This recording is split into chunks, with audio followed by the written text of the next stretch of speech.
పేతురు రాసినటువంటి మొదటి పత్రిక. పేతురు రాసినటువంటి మొదటి పత్రిక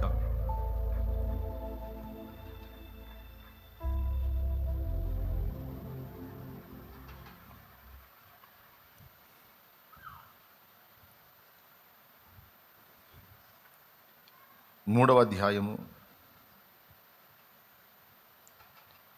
8, 9 వచనాలు చదువుతున్నాను, చిత్తగించండి. తుదకు మీరందరూ ఏకమనస్కులై ఒకరి సుఖదుఖముల యందు ఒకరు పాలుపడి సహోదర ప్రేమ గలవారును కరుణాచిత్తులను వినయ మనస్కులునై ఉండుడి. 9వ వచనం, ఆశీర్వాదమునకు వారసులవుటకు మీరు పిలువబడితిరి గనుక కీడుకు ప్రతి కీడైనను దూషణకు ప్రతి దూషణైనను చేయక దీవించుడి. చిన్న మాట ప్రార్థన చేసుకుందాం. ప్రేమ కలిగిన మా మహాపరిశుద్ధ తండ్రి, ఘనుడవగు దేవా, నీకు స్తోత్రమయ్యా. నీ దయాపూర్వక సంకల్పాన్ని బట్టి శుభవేళ మమ్మల్ని అందరినీ సమకూర్చిన విధానం కొరకు స్తోత్రమయ్యా.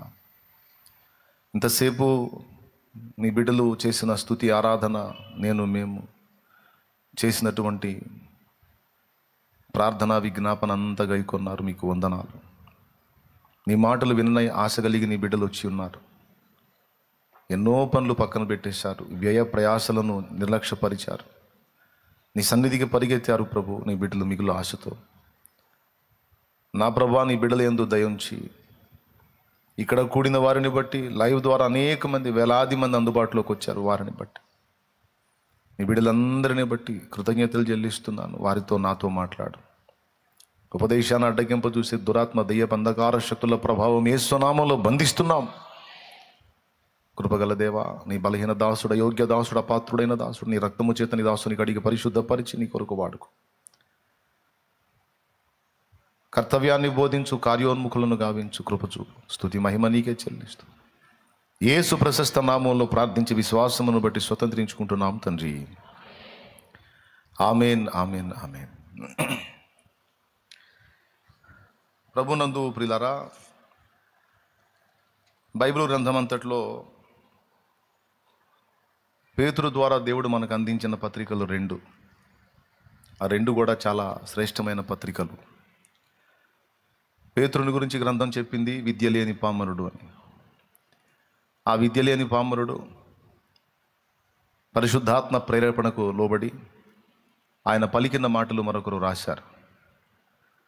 అలా వ్రాయబడినటువంటి 2 పత్రికలు, పేతురు రాసిన మొదటి పత్రిక, 2వ పత్రిక. అందులో ప్రతి మాట అమూల్యమైందే. మొదటి అధ్యాయంలో విశ్వాసానికి కలిగే పరీక్షలను గురించి ప్రస్తావిస్తాడు. అలాగే మనం ఎలాగూ జీవించాలో ఆ విషయాలను ప్రస్తావిస్తాడు. 2వ అధ్యాయంలో అసలు మనకు ఇవ్వబడిన ఆధిక్యత ఏమిటో, మనం ఆత్మ సంబంధమైన మందిరంగా కట్టబడుతున్నాం. మరి మనల్ని చీకటిలో నుండి ఆశ్చర్యకరమైన వెలుగులోనికి పిలిచిన వాని గుణాతిశయములను ప్రచురపరచు నిమిత్తము ఏర్పరచబడిన వంశము, రాజులైన యాజక సమూహము, దేవుని సొత్తైన ప్రజ మనం అని తెలియజేస్తాడు. 3వ అధ్యాయంలో స్త్రీలను గురించి ప్రత్యేకంగా మాట్లాడతాడు. స్త్రీల యొక్క వెలుపటి అలంకారాన్ని లక్ష్య పెట్టొద్దు. సాధువైనట్టు, మృదువైనట్టు, గుణమన అక్షయాలంకారం గలవారై మీ హృదయ అంతరంగ స్వభావమును బట్టి మీ స్వపురుషులకు లోబడి మీరు క్రమముగా జీవించాలని వారికి మాట్లాడతాడు. ఆ తర్వాత పురుషులకు కూడా చెప్తాడు, పురుషులారా, మీ భార్యలు జీవమను కృపావరములో మీతోటి పాలివారై ఉన్నారు, బలహీన ఘటమై ఉన్నారని ఎరిగి జ్ఞానము చొప్పున వారితో కాపురం చేయండి అని పురుషులకు చెప్తాడు. ఆ తరువాత వచనం ఇప్పుడు మనం చదువుకున్నది. స్తోత్రం చెప్పండి. అన్నీ చెప్పి తుదకు అంటే చివరికి, అంటే ఒక కంక్లూజన్కి వస్తున్నాడు. వస్తూ మీరందరూ ఏకమనస్కులై ఒకరి సుఖదుఖముల యందు ఒకరు పాలుపడి, అంటే పాలు పంచుకొని, సహోదర ప్రేమ గలవారును కరుణాచిత్తులను వినయ మనస్కులనై ఉండుడి అన్నాడు. 4 సంగతులు చెప్పాడు. మీరు ఏక మనస్కులై ఉండాలి. ఒకరి కష్ట సుఖాల్లో ఒకరు పాలు పంపులు పొందాలి. ఎందుకంటే మీరందరూ కూడా ఒక ఆత్మ సంబంధమైన మందిరము. మీరందరూ కూడా దేవాలయములో సజీవ రాళ్ళు. మీ అందరూ క్రీస్తు రక్తమును బట్టి అక్షయానుబంధం ఏర్పరచబడినటువంటి వారు, దేవుని సొత్తు, పరిశుద్ధ జనము, రాజులైన యాజక సమూహము, మీరంతా కలిసి ఒక కుటుంబము అని చెప్తున్నాడు. భార్యాభర్తలుగా ఉన్న కుటుంబానికే కాదు, క్రీస్తు సంఘముగా అనేక మంది వ్యక్తులంగా మనమంతా ఉన్నాం కదా, మనందరం కలిసి కూడా ఒక ఫ్యామిలీ, ఒక కుటుంబము అని మాట్లాడుతున్నాడు. ఏమిటి ఈ కుటుంబం స్పెషల్ అంటే, ఈ కుటుంబం భూమి మీద ఉన్నటువంటి అన్ని కుటుంబాల వంటిది కాదు. ఇది ప్రత్యేకమైన కుటుంబం. ఇది దేవుని కుటుంబం. జగత్తు పునాది వేయబడక మునిపే దేవుడు ఏర్పరచుకున్న కుటుంబం. క్రీస్తులో దేవుడు ఎన్నుకున్న కుటుంబం. మీరు విడివిడిగా ఇప్పుడు ఎవరి ఫ్యామిలీలు వాళ్ళుగా ఉన్నా మీరందరూ కలిసి ఒక సంఘంగా గ్యాదర్ అవుతున్నట్లే, రేపు నిత్యత్వంలో ప్రవేశించిన తర్వాత మనమంతా కలిసి ఒక శాశ్వతమైన అక్షయమైన కుటుంబంగా పరిగణించబడతాం. మనందరి కుటుంబానికి పెద్ద దేవుడు అవుతాడు. ఆయన మన కుటుంబ పెద్ద, మన కుటుంబ యజమానుడు, మన కుటుంబానికి నాయకుడు, తండ్రి, రాజు అన్ని. ఇక ఆయనతో కలిసి నిత్యత్వం అంతా మనం ఉండబోతా ఉన్నాం. కాబట్టి మీరు అక్కడికి పోయిన తర్వాత అవన్నీ చూద్దాంలే, ఇక్కడ ఎవరు బతుకోవాళ్ళు బతుకుద్దాంలే అనుకోవద్దు. మీరందరూ కలిసి ఒక కుటుంబంగా ఉండుటకు పిలువబడ్డారు. క్రీస్తునందు ఐక్యపరచబడ్డారు. కుల, మత, జాతి, బీద, ధనిక విభేదాలు ఏవి చూపక అందరూ కలిసి ఏక మనస్సు గలవారై ఒకరి కష్ట సుఖాల్లో ఒకరు పాలు పంపులు పొందేటట్టు, మీ తోటి వారికి చేయగలిగినంత మేలు మీరు చేయునట్లు మీరు జాగ్రత్త పడండి. ఇది దేవుని పిల్లలకు తగింది అన్నాడు. అది మొదటిది. రెండవది, సహోదర ప్రేమ గలవారును. దేవుడిని ఎప్పుడైతే మనం ప్రేమిస్తామో దేవుడు ఇష్టపడేటువంటి కార్యాలు చేయడానికి ఆసక్తి చూపుతాం. దేవుణ్ణి ప్రేమించేవాడు ముందు చేసే పని ఏంటంటే సహోదరుణ్ణి ప్రేమిస్తాడు. అలాగే సహోదర ప్రేమ గలవారై ఉండాలి. దాన్ని మీరు కూడా అభ్యాసం చేయాలి అని చెప్తాడు. మొట్టమొదటిది, మీరు ఏక మనస్కులై ఒకరి కష్ట సుఖాల్లో ఒకరు చేతనైనంత మట్టుకు పాలు పంపులు పొందండి అని బోధించాడు. రెండవది, మీరు సహోదర ప్రేమ గలవారై ఉండాలి. తన సహోదరుని కొరకు ప్రాణం పెట్టువానికంటే గొప్పవాడు ఇంకొకడు లేడు అని ప్రభు తెలియజేస్తాడు. మనందరి కోసం ప్రాణం పెట్టిన యేసయ్య గొప్పవాడు. నేను ఎలాగో మీరు అలాగే అని మీరును మీ సహోదరుల ఎడల ప్రేమ కలిగి అవసరమైతే ప్రాణం పెట్టినంతగా సహోదరులను ప్రేమించే మనసు కలిగి ఉండండి అనే మాట అంటాడు. 2, వాస్తవానికి ఇవి కొంచెం కష్టమే. ఈ ఏక మనసు కలిగి ఉండటం అనేది ఒకటి, సహోదర ప్రేమ కలిగి ఉండటం అనేది చిన్న విషయాలు కాదు. ఏక మనసు కలిగి ఉండాలంటే చిన్న విషయం కాదు. ఎవరు ఏక మనసు కలిగి ఉంటారంటే ఎవరిలో అహం విరిగిద్దో వాళ్ళు ఏక మనసులోకి వస్తారు. మనలో అహం మేలుకున్నంత వరకు, అహం విరగనంత వరకు ఏక మనసు రాదు. అర్థమైందా? కానీ అహం విరగటం అంత చిన్న విషయం కాదు. మనం ఎన్నిసార్లు ప్రతిరోజు దాన్ని జావగొట్టినా సరే మళ్ళీ మరుసటి రోజుకి మేలుకుంటుంది అహం. ఈ అహం అనేది పసిపిడ్డప్పుడు ఉండదు, ముసలితనంలోనూ ఉండదు. వయసు పెరిగే కొద్దీ బాడీతో పాటు మనిషిలో గర్వం, అహం అనేవి పెరుగుతూ వస్తాయి. కాలం గడిచే కొద్దీ మన మనిషి చక్రం తెలుసు కదా మీకు. బాలుడు, యవ్వన, కౌమార, వృద్ధాప్యం అని రౌండ్ కొడతాడు. రౌండ్ కొట్టి ఈ 4 దశల్ని నా చిన్నప్పుడు పాఠ్య పుస్తకంలో వచ్చింది. అది ఆ రౌండింగ్లో పసిబిడ్డగా దోగాడే వయసు నుంచి మళ్ళీ ముసలివాడైనప్పుడు స్టార్టింగ్లో 2 చేతులు 2 కాళ్ళు మొత్తం నేల మీద వేసి నడుస్తాడు, దోగాడతాడు. అలాగే వృద్ధాప్యంలోకి వచ్చేటప్పటికి అదే కండిషన్కి వచ్చేస్తాడు. ఈ మధ్యలోనే యవన వయసు, మిడిసిపాటు, అహంకారం, ఈ వయసు పెరుగుతూ వస్తున్న కొలది అది కూడా పెరుగుతూ వచ్చింది. మళ్ళీ వయసు తరుగుతూ వస్తున్న కొలది అది కూడా తరిగిపోతూ ఉంటుంది. చివరి దశకు వచ్చేసరికి అహం అంతా విరిగిపోయి ఎవరి మీద పగ తీర్చుకోవడానికి ప్రయత్నించరు, ఎవరి మీద హాని ప్రదర్శించడానికి ప్రయత్నించరు, విరిగిపోయిన అనుభవాల్లోకి వస్తారు. ఎప్పుడు బెడ్ మీదకి వచ్చేసరికి తన పని తాను చేసుకొని ఓపికన్నంత వరకు అహం పనిచేస్తూనే ఉంటుంది. ఇక తన పని తాను చేసుకోలేని స్థితిలో ఆ మంచంలో పడినప్పుడు అప్పుడు విరిగిపోయేది అహం. ఇక అప్పుడు అందరినీ అయ్యా, బాబు, అమ్మ ఇక తిట్టినా కొట్టినా అహానికి బోరు, సాత్వికులు అయిపోతారు. పసితనంలో లేదు వయసు పెరిగేటప్పుడు ఈ అహం కూడా పెరుగుతూ వచ్చింది. మళ్ళీ వృద్ధాప్యానికి వచ్చేటప్పటికి మళ్ళీ విరిగిపోతుంది. అయితే ఈ వయసు పెరుగుతూ వస్తున్నప్పుడు ఈ పెరుగుతూ వచ్చేటువంటి ఈ అహం చేసే పనులన్నీ కాదు.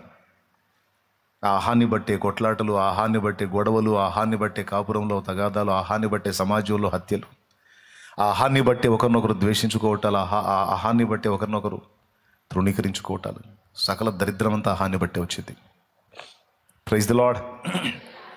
కానీ పసిబిడ్డగా దోగాడే పసిబిడ్డగా ఉన్నప్పుడు అహం ఉంటుందా? మంచంలో ఉన్నప్పుడు అహం ఉంటుందా? కానీ ఈ రెండు దశలకు మధ్య దశలోనే కదా దాని మిడిసిపాటు. ఆ మధ్య దశలో కూడా దాన్ని చంపితే ఎంత బాగుండు. అది చూడండి, ఆ దశలన్నీ కూడా వేస్తున్నాడు. స్టార్టింగు ముగింపు రెండు చూడండి.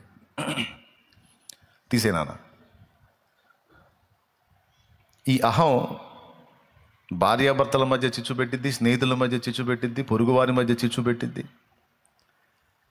ఈ అహాన్ని బట్టే కులం వచ్చింది, కులాన్ని బట్టి మిడిసిపడతారు, అది కూడా అహం, కులాహంకారం. ధనాన్ని బట్టి అహంకారం, అధికారాన్ని బట్టి అహంకారం, అందాన్ని బట్టి అహంకారం, జ్ఞానాన్ని బట్టి అహంకారం, శరీర దృఢత్వాన్ని బట్టి బలాన్ని బట్టి అహంకారం. యవ్వన ప్రాయంలో ఉన్నప్పుడు కొంతమంది యూత్ మాట వినరు చూడండి, వాడు పొంగుతూ ఉంటాడు, పాలు పొంగినట్టు పొంగుతూ ఉంటాడు. అంటే అది బలాన్ని బట్టి అహం, ధనాన్ని బట్టి అహం, కులాన్ని బట్టి అహం, హోదాను బట్టి అహం, అధికారాన్ని బట్టి అహం.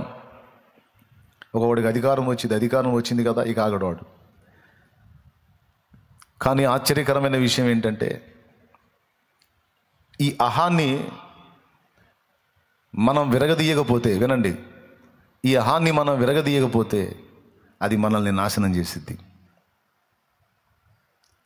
ప్రతి మనిషికి అంతరంగంలో ఎప్పుడు ఈ పాఠం ఉండాలి లోపల. దేవుడు మనలో జరిగించేటువంటి పనుల్లో చాలా కీలకమైన పని ఏంటో తెలుసా? డైలీ దేవుడు మనలో జరిగించే పనుల్లో చాలా కీలకమైన పని ఏంటో తెలుసా? మనలో అహాన్ని విరగొట్టడమే ఆయన పని. చాలా వరకు ఆయన చేసే పని అయితే. దేవునికి స్తోత్రం. అర్థమైతే గట్టిగా చెప్పు. దేన్ని విరగొట్టడం? అహాన్ని విరగొట్టడమే ఆయన చేసే పని. అహం అంటే నేను అనే అర్థం వస్తుంది. నేను చెప్పేది అక్షరాలా నిజం.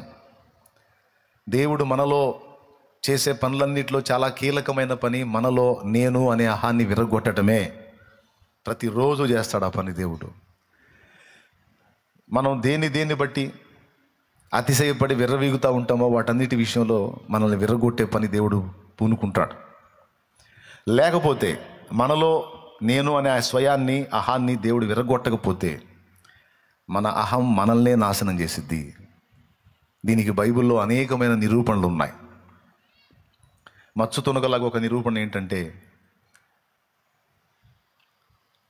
హామాను అనేవాడికి కొత్తగా అధికారం వచ్చింది. ఆ అధికారం రాకముందు వాడు దీనుడుగా ఉంటాడు. అధికారం రాకముందు అసలు వాటి గురించిన ప్రస్తావనే లేదు.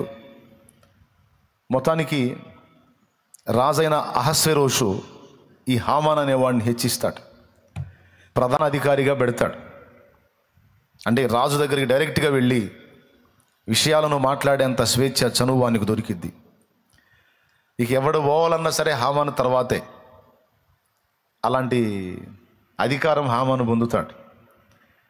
అధికారం వచ్చింది, దేవునికి స్తోత్రం అని కొంతమంది ఎంత అధికారం వచ్చినా, ఎంత స్థాయి వచ్చినా వినయ మనస్సు కలిగి దీనులై ఉంటారు. అది రేరుగా ఉంటారు. నిద్ర వచ్చిన వాళ్ళు ఒకసారి స్తోత్రం చెప్పండి. మెలుగుతున్న వాళ్ళు చెప్పండి. 2 చేతులు ఎత్తి చెప్పండి.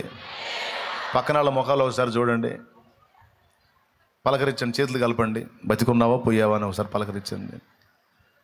ఎవరు పోకండి, జాగ్రత్తగా వినండి.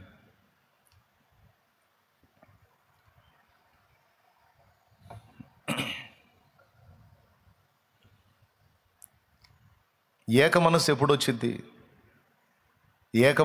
వచ్చింది అంటే మనలో అహం విరిగినప్పుడు వచ్చింది. మనలో అహం అనేది విరక్కపోతే ఐక్యత అనేది రాదు. ఏక మనస్సు, ఏకాత్మ, ఏకభావం, ఏకతాత్పర్యం రావు. కానీ దేవుడు అంటాడు అవి రావాలి మీలో అంటాడు. అవి రావాలి మీలో అంటాడు. అవి రావు ఇది ఉంటే. అందుకని దేవుని దాడంతా కూడా దీన్ని విరగొట్టడం మీదే ఉంటుంది. సైతాను గాడి దాడంతా కూడా దీన్ని రెచ్చగొట్టడంలోనే ఉంటుంది. స్తోత్రం. సైతాను గాడి దాడంతా మన హాని రెచ్చగొట్టడంలో ఉంటుంది. దేవుని దాడంతా మన హాని విరగొట్టడంలో ఉంటుంది. అంటే మనలో ఉండేటువంటి అహంగాడు వెరీ డేంజరస్ అన్నమాట. ఎంత డేంజర్ అంటే వీడు మనల్ని నాశనం చేస్తాడు. వీడు ఈ అహంగాడు మనలోనే ఉంటాడు, కానీ మనకే చిచ్చు పెడతాడు వీడు. ఎలాగో హామాన్ గాడిని చూస్తే అర్థమైద్ది. ఇప్పుడు నీకు అధికారం దేవుడు ఇచ్చాడు, స్తోత్రం చెప్పుకో. వాడు వస్తున్నప్పుడు పోతున్నప్పుడు అందరూ కలిసి వాడికి వంగి నమస్కారం చేయాలంట. వాడికి ఎవ్వరూ అవిధేయత చూపకూడదు. అందరూ వాడికి భయపడాలి, అందరూ వాడికి లోబడాలి, అందరూ వాడికి దాసాను దాసోహం అనాలి. ఎందుకంటే వాడు పెద్ద అధికారం పొందాడు.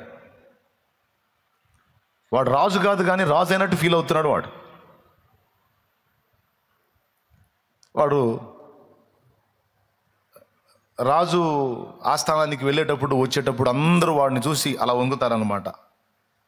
వంగుతారు, ఎందుకంటే పెద్ద అధికారి, పై అధికారి.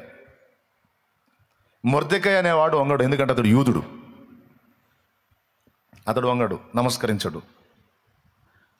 నువ్వు అధికారి అయితే నీ అధికారాన్ని వినియోగించుకో, నీ పెత్తనాలు ఏదో నువ్వు చెయ్యి. నీకు ఒంగొంగి దండాలు పెట్టి ఒంగొంగి నమస్కారాలు చేసి నీకు దాసోహం అనేదానికి నేను మనుషులకు లోబడేవాడిని కాదు, జీవము గల దేవునికి లోబడటానికి నన్ను నేను అప్పగించుకున్నవాడిని.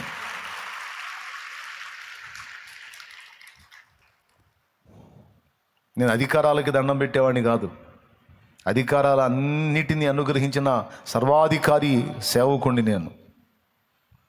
కాబట్టి సామాన్యులు స్పందించినట్టు నేను స్పందించను రా పిచ్చోడా, పిచ్చి హామాను అని మొర్దెకై రోషంగా ఉంటాడు. అందరూ వీడు వచ్చినప్పుడు వంగి మొక్కుతున్నారు, నమస్కరిస్తున్నారు. కానీ ఈ మొర్దెకై మాత్రం నిలబడి ఉంటున్నాడు. వీడికి అంత అధికారం ఉన్నా, అంతమంది కలిసి వాడికి నమస్కరిస్తున్నా వీడికి మనశ్శాంతి లేదు. చూసారా, అది అహం ఎఫెక్ట్. వీడికి మనశ్శాంతి లేదు, ఎందుకంటే వాడే ఈ మాట తన ఫ్యామిలీతో పంచుకుంటాడు. యూదుడైన మొర్దెకైని బట్టి నాకు మనశ్శాంతి లేదు. నేను వెళుతున్నప్పుడు వస్తున్నప్పుడు అందరూ వంగొంగి దండాలు పెడుతున్నారు, కానీ ఆ మొర్దెకై అనేవాడు మాత్రం లెక్క చేయటం లేదు. వాడు ఉన్నంత వరకు నాకు ఈ అధికారాన్ని బట్టి మనశ్శాంతి ఉండదని వాడి ఫ్యామిలీకి వాడే చెప్పుకుంటాడు. మీరు ఎస్తేరు గ్రంథం చదివితే మీకు తెలిసిద్ది. అంటే అహాన్ని గురించి నేను మీతో మాట్లాడుతున్నాను. మనందరి జీవితాలకు ఉపయోగపడే సందేశం వినండి. ఏముందిలే అనుకోవద్దు. చివరికి ఒక ఆలోచన చేస్తాడు వాడు. నాకు ఈ బబులోను సంస్థానంలో అందరూ సాగిల పడ్డారు, కానీ వీడు మాత్రం సాగిల పడలేదు కనుక వీడినొక్కడిని కాదు, ఈ తత్వం ఈ జాతి మొత్తానికి ఉంటుంది కనుక టోటల్ ఈ జాతినే నాశనం చేయాలని వాడు ఆలోచన చేశాడు. మొర్దెకై ఒక్కడు వంగకయు నమస్కరింపకయు ఉండినందున ఆ మొర్దెకైని బట్టి టోటల్ యూద జాతి మొత్తాన్ని నాశనం చేయాలని వీడు కుట్ర పన్నాడు. నాకు అధికారం ఉంది, రాజుకు నేను ఎంత చెబితే అంత, కాబట్టి నేను ఏం చెబితే అది రాజు చేస్తాడని వీడు ఆలోచన చేసి, వీడు హృదయంలో అహంతో నింపబడిన వాడై, దేవుని పాత్ర అయినటువంటి మొర్దెకై, భక్తిపరుడు, ఆత్మీయుడు, దేవుని సేవించువాడైనటువంటి ఈ మొర్దెకై అనే వాని మీద పగబట్టాడు. పగబట్టి ఎట్లా నాశనం చేయాలి వీడిని, ఎలా దెబ్బ కొట్టాలి, ఎలా వీడిని ఈ జాతి మొత్తాన్ని సమూల నాశనం చేయాలని పథక రచన చేసి చేసి చేసి చేసి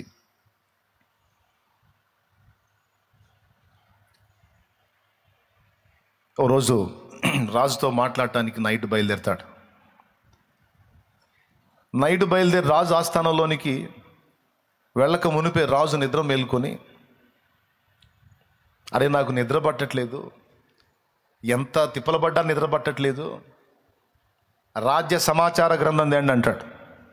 రాజ్య సమాచార గ్రంథం తెచ్చినప్పుడు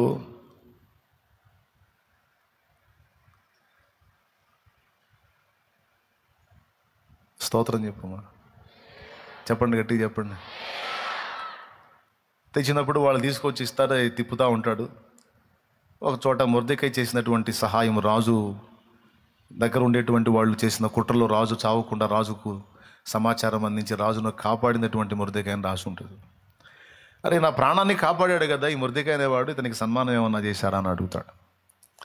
చావగొట్టాలని పథకరచన చేసుకొని వాడు వస్తుంటే సన్మానాన్ని గురించి రాజు ఆలోచిస్తాడు. లేదండి, అతనికి ఏ మర్యాద చేయలేదండి, నీ ప్రాణాన్ని కాపాడాడు పాపం మొర్దెకై అంటే, అవునా అంటుండగానే మరి అధికారి హామాన్ గారు వచ్చారు. రమ్మని లోపలికి వస్తాడు. ఎందుకు వచ్చాడంటే ఇంటి దగ్గర 50 మూరల ఎత్తుగల ఉరికొయ్య ఒకటి సిద్ధం చేశాడు. పర్మిషన్ తీసుకొని రాజు దగ్గర ఈ మొర్దెకై అనేవాడిని ఆ ఉరికొయ్య మీద ఉరి తీయించడానికి పర్మిషన్ కోసం వచ్చాడు. 50 మూరల ఎత్తుగల ఉరికొయ్య అంటే దాదాపు 75 అడుగుల ఎత్తు. మూర అంటే అడుగున్నర, 50 అడుగులు, 50లో సగం 25, అరడుగు కదా, 75 అడుగుల ఎత్తు. ఎంత పెద్ద మాను చేయించాడో చూడు ఉరికొయ్యేవాడు. దాని మీద వేలాడదీస్తే మిగిలిన వాళ్ళందరికీ కనపడ్డంత వరకు భయం కలగాలని.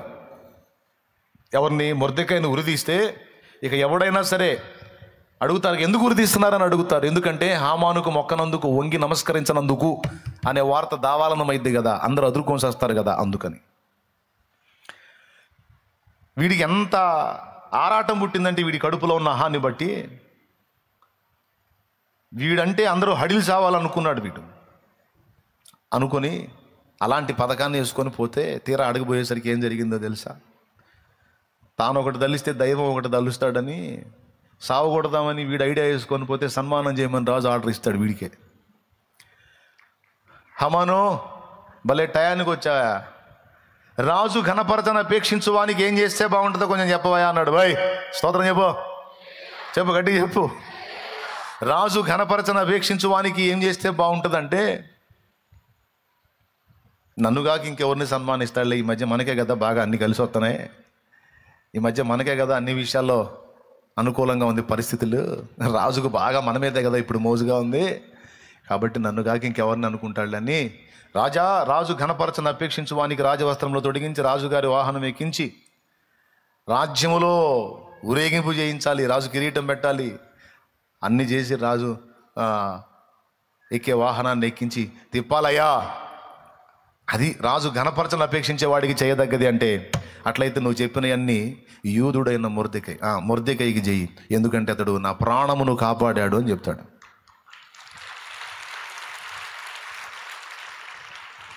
వీడు అహంకారంతో నిండినోడై, ఇప్పుడు అందరూ నీకు దండాలు పెడుతున్నారా, ఒకటి దండం పెట్టకపోతే ఏం పోయిందా? ఒకడు నీకు లోబడకపోతే ఏం పోయిందా? నీ కిరీటం ఏమైనా కింద పడిందా? అనవసరంగా నీది కాని దాన్ని తగిలించుకొని నిన్ను నువ్వు నాశనం చేసుకోవటం కాకపోతే, నీకు అధికారం వచ్చినప్పుడు నువ్వేం చేయాలి? అధికారం ఇచ్చిన దేవుని కృతజ్ఞతలు చెప్పాలి, రాజుకు నమ్మకంగా పనిచేయాలి. నీ అధికారం 4 రోజుల సంబడం కాబట్టి, ఆ 4 రోజుల తర్వాత దిక్కు దేశ ఉండదు కాబట్టి, ఆ 4 రోజుల విషయాలు జాగ్రత్తగా చూసుకొని నలుగురిలో మంచి అనిపించుకొని పక్కకు సర్దుకోవాలి. అంతేగాని అధికారం రాగానే ఏదో నీకేదో స్పెషల్ వచ్చినట్టు ఏం లేదు. అహం, నువ్వు నాశనం చేసుకోవడానికి వచ్చే అహం అది. నీ గుంట నువ్వే తవ్వుకొని దానిలో నిన్ను నువ్వే పాతేసుకోవడానికి, నువ్వు చేసుకోవడానికి వచ్చిన అహం అది. అధికారం కానీ, ధనం కానీ, బలం కానీ అది వస్తూ తట్టెడు అహాన్ని తీసుకొని వస్తాయి. ఇవన్నీ ఏమి లేనప్పుడు మనుషులు దీనులుగా ఉంటారు. ఇవి వచ్చినప్పుడు ఒక్కొక్కళ్ళు కొవ్వు పెంచుకొని వస్తుంది. ఇవన్నీ పచ్చిగా చెప్పాలంటే ఏం పెంచుతాయి? ఆ కొవ్వు పెంచుతాయి అన్నమాట. అట్లాగే అధికారాన్ని బట్టి కూడా కొంతమంది కొవ్వు వచ్చింది అనమాట. అంటే అహం. కొవ్వు అంటే మీకు ఈజీగా అర్థమైందని చెబుతున్నాను. ఏమొచ్చింది? అహం. దాన్ని బట్టి వాడు చేసుకున్నాడు. ఎంత దారుణంగా చేసుకున్నాడంటే టోటల్ అయిపోతాడు మొత్తం. ఎవరిని నాశనం చేద్దాం అనుకున్నాడో వానికేమో సన్మానం, నాశనం చేద్దాం అనుకున్నాడికేమో సన్మానం. ఎవరిని పాడు చేద్దాం అనుకున్నాడో ఆ పాడు కావాల్సిన వాడికేమో సన్మానం, పాడు చేద్దాం అనుకున్నోడికేమో నాశనం. సింపుల్. ఆ లైఫ్ మీకు తెలుసు, నేనే స్పెషల్గా చెప్పాల్సిన అవసరంలా. ఒకసారి 50 మూరల ఉరికొయ్య చేపించి దాని మీద వేలాడదీద్దామని పోతే వాని చేతనే గుర్రం ఎక్కి సన్మానం చేయించాడు. ఎంత దరిద్రం! ఎవరిని చంపిద్దామని పోయాడో వాన్నే రాజవస్త్రాలు తొడిగించి కిరీటం పెట్టించి రాజ్యం అంతా తిప్పటం అంటే వీడే నిలబడి మళ్ళీ ఏం కర్మ పట్టిందో చూడు.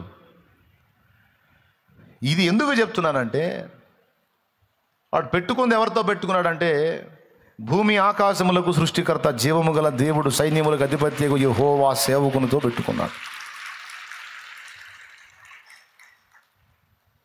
ఎవడో సామాన్యుడితో పెట్టుకునేది వేరు, దేవుడు ఏర్పరచుకున్న వాడిని గెలిచుకోవటం వేరు. దేవుణ్ణి సేవించేటువంటి సేవకుణ్ణి, దేవుని ఏర్పాట్లో ఉన్నవాడిని, దేవుడు ఎవరిని నియమించుకున్నాడో వాణ్ణి రాజులు, అధికారులు, మనుషులు ముట్టకూడదు. నా ప్రవక్తను ముట్టకూడదు అన్నాడు. ఏదన్నా ఉంటే అతడు నేను అతను తేల్చుకుంటాం, ఇంకా మధ్యలో ఎవడు ఎంటర్ అవ్వడానికి లేదు. రాజ్యములలో వారిని సంచరింపచేశాడు, రాజులు వారికి కీడు చేయకుండా వారిని ఆయన కాపాడుకున్నాడు. తన ప్రవక్తలను ఆయన ముట్టనీయలేదు. సామాన్యుడిని గదిలించుకుంటే అది వేరే సంగతి. కానీ భూమి ఆకాశములకు సృష్టికర్త, విశ్వానికి నిర్మాణకుడైన వాని సేవకుని ముట్టినప్పుడు ముట్టినోడిక సర్వనాశనం అయిపోవటం ఖాయం. వాడు ఎన్ని రకాలుగా పోవాలో అన్ని రకాలుగా పోతాడు. అది హామాను జీవితంలో మనకు కనపడిద్ది. ఎవరి జీవితంలో? హామాను జీవితంలో కనపడిద్ది. మళ్ళీ ఒకసారి స్కెచ్ గీసి ఏకంగా ఆర్డరే తీసుకుంటాడు. ఒక జనాంగం ఉందండి మన రాజ్యంలో, ఆ జనాంగం వల్ల మన ప్రజలకు ఎంతో కీడుందండి. ఆ జనాంగాన్ని త్వరగా నాశనం చేయకపోతే మన శత్రువులతో కలిసి మనల్ని నాశనం చేస్తారు. కాబట్టి మీరు ఆర్డర్ ఇవ్వండి, ఆ జనాంగం మొత్తాన్ని ఏరేస్తానని వాడు ఆర్డర్ తీసుకొని, రాజు ముద్రిక తీసుకొని అన్ని ప్రాంతాలకు తాకీదులు పంపిస్తాడు. ఫలానా తారీఖున మీ సమాజాల్లో ఉండేటువంటి యూదులను, అక్కడ ఉండేటువంటి స్థానికులందరూ కూడా ఏకమై, మరి రాజాజ్ఞ, మీ సమాజాల్లో ఉండే యూదులందరినీ కత్తివాత హతం చేయాలి, వారిని బ్రతుకనీయకూడదు, ఇది రాజాజ్ఞ అని డేటు కూడా ప్రకటించి పంపిస్తాడు. ఫలానా నెల ఫలానా తారీఖున వాళ్ళందరినీ హతం చేయాలి, ఇది డేట్ అని. ఇలా ప్రకటించడం అయింది. దీనికంటే ముందే దేవుడు చేసే కార్యం దేవుడు చేస్తాడు. అహష్వేరోషు దగ్గర ఎస్తేరుని రాణిని చేసి కూర్చోబెడతాడు. అక్కడ ఎస్తేరుని రాణిని చేసి కూర్చోబెడతాడండి. ఆ డేట్ ఇంకా రాదు, ఈలోపు ఆమె రాణి అయి ఉంటుంది. రాజు సముఖంలోనికి వెళ్ళి విందుకు ఆహ్వానించింది రాజుని. రాజు బయలుదేరేటప్పుడు ఇంకో మాట చెప్పింది, మీతో పాటు హామాను గారిని కూడా తీసుకొని రండి అంటది. ఒకరోజు అయిపోయింది విందు కార్యక్రమం, ఫుడ్ పెట్టిద్ది, ఇద్దరికి శుభ్రంగా మర్యాద చేసిద్ది. రాణి, ఇంత మర్యాద నాకు చేశావు, చెప్పు నీ కోసం ఏం చేయాలో, సగం రాజ్యం మట్టుకు నీకు ఇవ్వబడిద్ది అంటాడు. రాజ్యం వద్దు, నీ బంధొద్దు, రేపు కూడా రా మళ్ళీ విందుకు అంటది. దేవునికి స్తోత్రం. రేపు కూడా రావా, మళ్ళా విందుకి పని ఉంది అంట. చిత్తం తప్పకుండా వస్తానంటాడు. వచ్చేటప్పుడు హామాను కూడా తీసుకొని రా అంట. వాడి ఇంటికాడ తెగ చెబుతుంటాడు. రాణి ఎందుకో రాజుగారితో పాటు నన్ను కూడా విందుకు ఆహ్వానించింది, నిన్న ఆహ్వానించింది, మళ్ళీ ఈరోజు కూడా నాకు పిలుపు వచ్చింది. రాణిగారు అంతఃపురం నుండి అసలు నిజంగా నాకు అసలు ఏందో అన్ని ఇట్ట కలిసి వస్తాయి ఏందో అసలు అని వాడు చాలా ఆనందపడతాడు. ఒకడంతే సావు మూడోడికి అన్నీ అంతే వస్తాయి. దేవునికి స్తోత్రం, హల్లెలూయా. ఆ వచ్చే కొద్దీ వీడు ఇంకా మిడిసి పడుతుంటాడు. పెరిగే కొద్దీ ఎదిగే కొద్దీ ఒదిగి ఉండాలని పెద్దల సామెత ఉంది. ఏమండి, దేవుడు నిన్ను ఒక ఎదుగుదలలో తీసుకొస్తే ఒదిగి ఉండటం క్షేమం. అంతేగాని ఇతరుల మీద హాని ప్రదర్శించి ఇతరులను దెబ్బగొట్టాలని ప్రయత్నిస్తే ఎవడు తవ్విన గుంటలో వాడే పడతాడు అనేది ఈ హామానుగాడి జీవితంలో ఫైనల్గా నెరవేరింది. రెండోసారి విందుకు ఆహ్వానించి ఎస్తేర్ అంటది, చెప్పు నీకేం చేయమంటావు అంటాడు. మళ్ళీ ఇతను ఒకటే డైలాగ్, రాజ్యంలో సగం మట్టుకు నీకు ఇస్తా, కావాలంటే చెప్పు ఏం చేయమంటావు అంటాడు.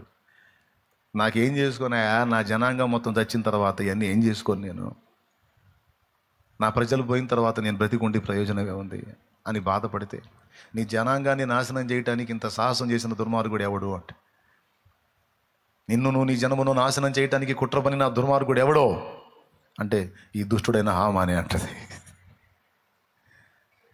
వీడు మంచోడని నేను అధికారం చేశాను, దరిద్రుడు ఎదవా, ఇంత పని చేశాడా, నాకెంతో ఇష్టరాలు, నా హృదయాన్ని ఇరిగినటువంటి నా ఎస్తేరు జనాంగాన్ని లేకుండా చేయడానికి కుట్ర పన్నాడా ఈ దుర్మార్గుడు. ఛీ, ఇంకెవడు నాకు నమ్మకస్తుడని ఆవేశంగా పక్కకు పోతాడు. రాజు పక్కకు పోగానే వీడు ఆమె దగ్గర కూర్చొని బ్రతిమాలుతుంటాడు, అమ్మగారు కాదు అమ్మగారట్టుగా. ఇంకా కోపం వచ్చింది రాజుకి. నేను పక్కకు వస్తే నా భార్య దగ్గర నువ్వేం మాట్లాడుతున్నావురా అని ఈయన అరెస్ట్ చేయండి అని పోయి. మరి రాజులకు మెంటలు వస్తే అంతే, నేను తీసుకెళ్ళి వేసేసేయండి అంటే ఏం చేయమంటావు? మరి శాసనం జరిగింది, మళ్ళీ ఏం రద్దు చేయడానికి లేదంటే మరి నా జాతి నశించిపోవాల్సిందేనంటే మళ్ళీ ముద్ర ఉంగరం తీసి ఇస్తాడు. ఇదిగో నీకు ఇస్తానా, నువ్వు ఏం రాయించుకుంటావో రాయించి అర్జెంటుగా పంపించేస్తే నీ జాతి మొత్తాన్ని కాపాడుకోమని అధికారం ముద్ర ఉంగరం ఇచ్చి వెళ్తాడు. ఇక చూసుకో, తన జాతిని కాపాడుకుంటుంది. హామాన్ టోటల్ ఫ్యామిలీని వాడు ఏపిచ్చాడు 50 మూరలు ఉరికొయ్యా. ఎవరిని తీయాలని? మొర్దెకాయని తీయాలని. దాని మీద వాడినే ఉరి తీపించింది. చాలామంది గ్రహించాల్సిన విషయం ఏంటంటే, హామానుగాడు ఉరికొయ్య రెడీ చేసుకునేటప్పుడు వాడు ఎంత ఆనందపడ్డాడో ఆ ఉరికొయ్య చూసి, ఎంత ఆనందపడ్డాడో. కానీ వాడికి తెలియదు అది వాడి ఉరికొయ్య అని, అది వాడు వేలాడే ఉరికొయ్యే అని. వాడే అందరి ముందు బాహాటంగా ఉరిదీయబడతాడని, బాహాటంగా అవమానపరచబడతాడని, వాని ఇల్లు శాపగ్రస్తమైపోతుందని, వాని నివాసము పెంట ఇల్లుగా చేయబడిద్దన్న సంగతి వానికి తెలియదు.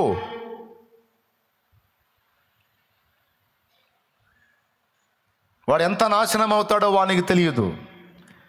కానీ వానికి వచ్చిన అధికారం వానిలో అహాన్ని పెంచితే, ఆ అహం ఎవరిని నాశనం చేసింది? ఆ అహం ఎదుటోళ్ళని నాశనం చేయడానికి పడగలెత్తి బుసగొట్టి చివరికి ఎవడైతే దానికి ఆశ్రయం ఇచ్చాడో వాడినే కాటేసి నాశనం చేసిన చరిత్ర హామాన్ లైఫ్లో మనం చూడొచ్చు. ఈ రకంగా ప్రతి మనిషి కూడా ఏదో ఒక సందర్భంలో ఏదో ఒక విషయాన్ని బట్టి అహానికి వెళ్తాడు, అహం విషయంలో రెచ్చిపోతూ ఉంటాడు. ఈరోజు ఇక్కడ కూర్చున్న మీరు కూడా ఎవరి మీద ఏ విషయాల్లో అహానికి వెళ్ళారో, ఎవరిని విరగదీయాలని మీరు ట్రై చేస్తున్నారో, ఎవరి మీద ఏవేవి సాధించాలని మీరు అనుకుంటున్నారో దయచేసి ఆలోచన చేయండి. మనం దీన మనస్కులై ఉండాలని, కరుణాచిత్తులై ఉండాలని, వినయ మనస్కులై ఉండాలని ప్రభు ఆశిస్తున్నాడు తప్ప అహంకారులుగా, అహంభావులుగా, గర్వహృదయులుగా మనం ఉండాలని మన దేవుడు ఇష్టపడట్లేదు, కోరుకోవటం లేదు మన దేవుడు. కానీ ఏం చేద్దాం? ప్రతి మనిషి జీవితంలో ఈ అహం అనేది పనిచేస్తూనే ఉంటుంది. భార్యాభర్తల మధ్య అసమాధానానికి కారణం అహమే, తల్లి బిడ్డల మధ్య అసమాధానానికి కారణం అహమే. ఒక్కొక్కడు తండ్రితో మాట్లాడడు, ఒక్కొక్క ఆమె తల్లితో మాట్లాడదు. ఎందుకంటే నేను పలకట్లేదు అనే ఆమెతో పలకట్లేదు. అహం విరగదు. ఎందుకు పలకవమ్మా? మంచిది కాదనే, అస్సలు మంచిది కాదు. దానికి కారణం అహం. మరి ఇప్పుడు దేవుడు ఏం చేస్తాడు? ఖచ్చితంగా అహం మీదే దెబ్బ కొడుతుంటాడు ఆయన. పలకదలుచుకొని నీకు దిక్కు లేక గతి లేక పలికే అవసరత కల్పిస్తాడు. సిగ్గుమాలి నువ్వే పలకరించాల్సిన గతి నీకు పట్టేటట్టు చేస్తాడు. దేవునికి స్తోత్రం. నేను రెండోసారి చెప్తున్నాను మళ్ళీ, సాతాను ఎప్పుడు మన అహాన్ని రెచ్చగొడుతుంటాడు, దేవుడు ఎప్పుడు కూడా మన అహాన్ని విరగొడతా ఉంటాడు. ఎందుకు అహం ఇంత అరిష్టం అంటే, అహము కలిగి ఉన్న వాళ్ళని నాశనం చేస్తుంది. ఇంకా చెప్పాలంటే అహము మనల్ని దేవుడు ఆశీర్వదించకుండా, దేవుడు వాడుకోకుండా అడ్డుపడతా ఉంటుంది అహం. మూడు చెప్పాను. మొట్టమొదటిది ఇది మనల్ని నాశనం చేసిద్ది. రెండవది దేవుడు మనల్ని ఆశీర్వదించకుండా అడ్డుపడిద్ది. మూడవది దేవుడు మనల్ని వాడుకోకుండా కూడా అడ్డుపడిద్ది అహం. ఇందాక చెప్పాను అధికారాన్ని బట్టి అహం అని. ఇప్పుడు జ్ఞానాన్ని బట్టి, బలాన్ని బట్టి, తెలివిని బట్టి అహం మోషే జీవితంలో మనం చూడొచ్చు. ఎవరి జీవితంలో? మోషే జీవితంలో 40 ఏండ్లు నిండా వచ్చినప్పుడు తన సహోదరులను చూడాలని బుద్ధి పుట్టింది సోదరా మోషేకి. ఆ 40 ఏళ్ల ప్రాయములో మోషే ఎలా ఉన్నాడో తెలుసా? ఐగుప్తీయుల సకల విద్యలలో ప్రావీణ్యత కలిగి ఉన్నాడు, ప్రావీణ్యుడై ఉన్నాడు, మాటల యందు నేర్పరి అయి ఉన్నాడు. డైలాగ్ డెలివరీలో కానీ, వ్యవహారంలో కానీ, కార్య దీక్షా దక్షతలో కానీ అన్ని కొలతల్లో ఫస్ట్ క్లాస్లో వచ్చి ఉన్నాడు కుర్రోడు. 40 ఏళ్ళు, కోడె తాజులాగా చిరచిరలాడుతున్నాడు, మంచి బలంగా ఉన్నాడు. ఒకే ఒక్క దెబ్బకి ఒకటి చంపి ఇసుకలో పూడ్చిపెట్టాడు. అంత బలంగా ఉన్నాడు. బలము, జ్ఞానము, ఆ మాటల యందు నేర్పు, వ్యవహారం, ఇవన్నీ కలిగి ఉన్న మోషే తన జాతిని ఉద్ధరించాలని, తన ప్రజల్ని బయటికి తీసుకొని రావాలని ఆలోచన చేసి ఒక్కడిని చంపాడు. ఇంకా పత్తా లేకుండా పారిపోవాల్సి వచ్చింది. అహం చేసిన కొలువు. ఇక్కడ దేవుడు ఆశించింది ఏంటంటే తన తెలివిని, తన జ్ఞానాన్ని, తన మాటల నేర్పుని, తన ఔన్నత్యాన్ని చూసుకొని విర్రవేగమని దేవుడు కోరుకోవాలా మోషేని. దేవుని ఆశ్రయించి దేవుని ఎదుట దీన మనస్కులై దేవుని శక్తితో నింపబడి, దేవుని అధికారంతో నింపబడి, దేవుని ద్వారా, దేవుని బట్టి, దేవుని మూలంగా ఆ ప్రజల్ని బయటికి తీసుకొని రావాలి మోషే అని దేవుడు ఆశిస్తే మోషే ఆ పని చేయకుండా తన బల ప్రదర్శనను చూపించాడు. దేవునికి అర్థమైపోయింది, అబ్బో ఇంత హీట్గా ఉన్నాడు కుర్రోడు, ఇప్పుడు ఈ కుర్రోడిని ఇలానే పెట్టేశామంటే ఈ కుర్రోడు వాళ్ళని బయటికి తీసుకురావటం సంగతి ఏమో కానీ ఈ కుర్రోడే ఒక దారి అయిపోయేటట్టున్నాడు, కుర్రోడా నువ్వు పక్కకు రా కుర్రోడా అని తీసుకొచ్చాడు పక్కకి. 40 ఏళ్ళు బాల్యము నుండి 40 ఏళ్ల ప్రాయం వరకు తను అభ్యసించిన సకల విద్యలన్నీ నిష్ప్రయోజనమైపోయేటట్టు 40 ఏళ్ళు గొర్రెలు గాపించాడు. తన మాటల నేర్పు పోయింది, తెలివి, జ్ఞానము, వివేకము, చురుకుదనం, కోడెతాసులాగా అరే ఆ తుసుబుసులు అన్నీ పోయినాయి. అవన్నీ పోయి ఇష్యూ గొర్రెలను తోలుకోవాల్సి వచ్చింది. దేవునికి స్తోత్రం. కొట్టాడు దెబ్బ, అహం మీద పడిపోయింది. 40 ఏళ్ల కాలం పట్టిందండి 40 ఏళ్ల తుప్పు వదిలేయడానికి. ఐగుప్తులో 40 ఏళ్ళు ఐగుప్తుని ఎక్కించుకున్నాడు. ఆ ఐగుప్తుని అతనిలో నుండి దొళ్ళగొట్టడానికి మిద్యాను తీసుకెళ్ళి 40 ఏళ్ళు మళ్ళీ అతన్ని గొర్రెలు కాసేదానికి పెట్టి ఆ 40 ఏళ్ళకి ఎక్కిన పైచాన్ని 40 ఏళ్ల కాలానికి దించాడు. మొత్తం 80 వచ్చినాయి. ఇప్పుడు ఇక మాటల నేర్పు లేదు, ఆ తుసుబుస్సు లేదు, కసుబుస్సు లేదు, ఏమి లేదు, అంతా అయిపోయింది. ఆయనే రాసుకున్నాడు కీర్తన, నరుని ఆయుష్కాలం 70 ఏళ్ళు, అధిక బలం ఉంటే 80 ఏళ్ళు, అయినా వాటి ప్రయాసం ఆయాసం దొక్కమని తేల్చాడు. అలాంటి విరక్తిలో ఉన్నప్పుడు ఆయన ప్రత్యక్షమయ్యాడు మండుచున్న పొదలో. అప్పుడు అంటాడు, రమ్ము నా ప్రజలను విడిపించడానికి నేను నిన్ను ఐగుప్తుకు పంపుతాను, నువ్వు పోయి వాళ్ళని తీసుకొని రా అంటాడు. అప్పుడు మోషే ఏమన్నాడండి? 40 ఏళ్ల వయసు అప్పుడేమో దేవుడు చెప్పకుండానే పోయాడు. వినండి, 40 ఏళ్ల వయసు అప్పుడేమో దేవుడు చెప్తే పోయాడా, చెప్పకుండా పోయాడా? మీరు చెప్పండి. మోషే రమ్ము నేను నిన్ను నా ప్రజలను విడిపించడానికి వాడుకుంటానని దేవుడు చెప్పి పంపించాడా? పిలవకుండానే పరిగెత్తాడు. అప్పుడు ఎప్పుడు? 40 ఏళ్ళప్పుడు. ఎందుకంటే బలం బాగుంది, జ్ఞానం బాగుంది, మాటల నేర్పు బాగుంది, అన్నీ సూపరం. ఇప్పుడు 80 వచ్చేసరికి ఏ పరిస్థితికి వచ్చాడో తెలుసా? ఇప్పుడు పొమ్మన్నా పోనంటున్నాడు. అప్పుడేమో వద్దన్నా పరిగెత్తాడు, ఇప్పుడేమో రమ్ము నిన్ను ఐగుప్తు రాజైన ఫరో ముందుకు పంపిస్తాను, నువ్వు వానితో మాట్లాడి నా ప్రజలను బయటికి తీసుకొని రావాలి అంటే, ప్రభువా నేను మాట నేర్పరింది గాను, నోటి మాన్యం కలవాడిని, వాళ్ళు రారు అని ఎన్ని వంకలంటే 4 సార్లు వంకలు చెప్తాడు. చివరికి నువ్వు పోతావా లేదని దేవుడే కోప్పడాల్సి వచ్చింది. అంటే 40 ఏళ్ల ప్రాయములో తుస్సు అన్నాడు కదా, కసుబుస్సు అన్నాడు కదా, ఇదేం ఎఫెక్ట్ అది? బలము, జ్ఞానము, విద్యలు, మాటల నేర్పు, వీటిని బట్టి అహం. అది ఉన్నప్పుడు దేవుడు వాడుకోవడానికి పనికిరాడు. నాకు స్పష్టంగా అర్థమవుతుంది కదా, నేను చెబుతున్నాను కదా. దేన్ని బట్టి కూడా మనం అతిశయపడితే దేవుడు ఊరుకోడు. దేన్ని బట్టి కూడా మనం అహాన్ని ప్రదర్శిస్తే దేవుడు ఊరుకోడు. నీ నీతి, పరిశుద్ధత, జ్ఞానము, మాటల నేర్పు, తెలివి, చురుకుదనం, చాకచక్యం, నీ ఐడియాలజీ, నువ్వు దేన్ని బట్టి విర్రవీగినా దేవుడు ఊరుకోడు. ఖచ్చితంగా నేను విర్రగొట్టి తీరతాడు, అందులో అనుమానమే లేదు. ఎందుకంటే ఆయన వినయము గలవారి యొద్దను దీన మనస్సు గలవారి యొద్దను మాత్రమే ఉంటాడు. ఇక వినయము దీన మనస్సు అంటే ఇంకా ఎక్కడా కూడా అహం లేదు, అన్నీ విరిగిపోయినట్టు. అదే కదా మనం 2 సార్లు పాటలో పాడుకుంటాం. విరిగిన దానిని కోరదు లోకం, విరుగని చోని దృష్టిలో శూన్యం. దేవునికి మహిమ, దేవునికి మహిమ. మనం కూడా పాడుకున్నాం. విరిగిన దానిని లోకంలో ఎవరు కోరుకుంటారు, విరిగిన మనసును వాడుకుని నీతో ఎవరు సరిరారు. విరిగిన దానిని లోకంలో ఎవరు కోరుకుంటారు, విరిగిన మనసును వాడుకుని నీతో ఎవరు సరిరారు. దీనులను నానులుగా శ్రీమంతులుగా మార్చగలిగిన మంచి దేవుడవు నీవే యేసయ్యా. మార్చగలిగిన మంచి దేవుడవు నీవే యేసయ్యా.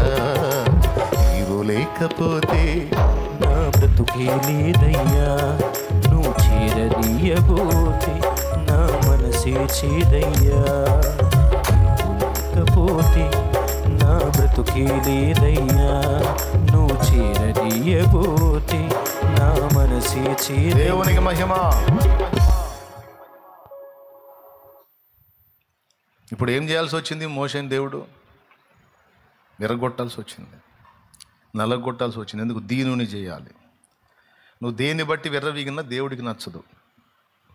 నాది ఏమి లేదయ్యా, నీ కృప నీ దయ, నీ కృప లేకపోతే నా బతుకే లేదయ్యా, నీ దయ లేకపోతే నా జీవితమే లేదు, నాలో ఏదున్నా అది ఎందుకు పనికిరాదు ప్రభువా, కేవలం నీ కృపే నాయనా, నీ కృపే అన్నాడు. దేవుని ముందే కాదు, ఇతరులతో వ్యవహరించేటప్పుడు కూడా మనకు ఆ మైండే ఉండాలి. నువ్వు ఎప్పుడు నీకంటే ఇతరులు యోగ్యులు అనుకుంటావో అప్పుడు నీవు దీన మనస్సు గలదానివి, దీన మనస్సు గలవాడివి. ఏడిశారు వాళ్ళ బొంద, వాళ్ళకి ఏం తెలుసు, వాళ్ళట్ట వీళ్ళిట్ట, అసలు మనం గొప్ప అన్నంత వరకు అది అహమే. ఏదో ఆయన కృప కానీ నాకంటే వాళ్ళు గొప్ప, వీళ్ళు ఎదుటి వాళ్ళే నాకంటే యోగ్యులు గొప్ప. దీనుడు అదే అనుకుంటాడు, దీనురాలు అదే అనుకుంటుంది. అలాంటి వినయము దీన మనసు గలవారి దగ్గరే నేను ఉంటానని ఆయన చెప్తున్నాడు. మరి ఇప్పుడు దేవుడు నివాసం ఉండాలి. స్తోత్రం. దేవుడు నివాసం ఉండాలంటే ఏమై ఉండాలి? అహంకారులై ఉండకూడదు, దీనులై ఉండాలి. అహం ఉంటే ఊరుకోడు దేవుడు, ఉండలేడు, అహంకారుల దగ్గర ఉండలేడు. మరి ఇప్పుడు ఏం చేయాలి? దేవుడు మన దగ్గర ఉండాలంటే ఏం ఉండకూడదు? అహం ఉండకూడదు. అందుకే రోజు ఎరగదీస్తూ ఉంటాడు అన్నమాట. నా భాషలో చెప్పాలంటే ఎప్పుడు మళ్ళీ అహం మేలుకుంటుంది అప్పుడు దేవుడు చేసే పని ఎరగదీస్తూ ఉంటాడు. ఎరగదీయకపోతే అది కాదు, ఉండలేడు. అందుకే విరగొట్టడం, దీనులు చేయటం ఉంటాం మన దగ్గర. మోషేని వాడుకోవటానికి అహం అడ్డుపడింది.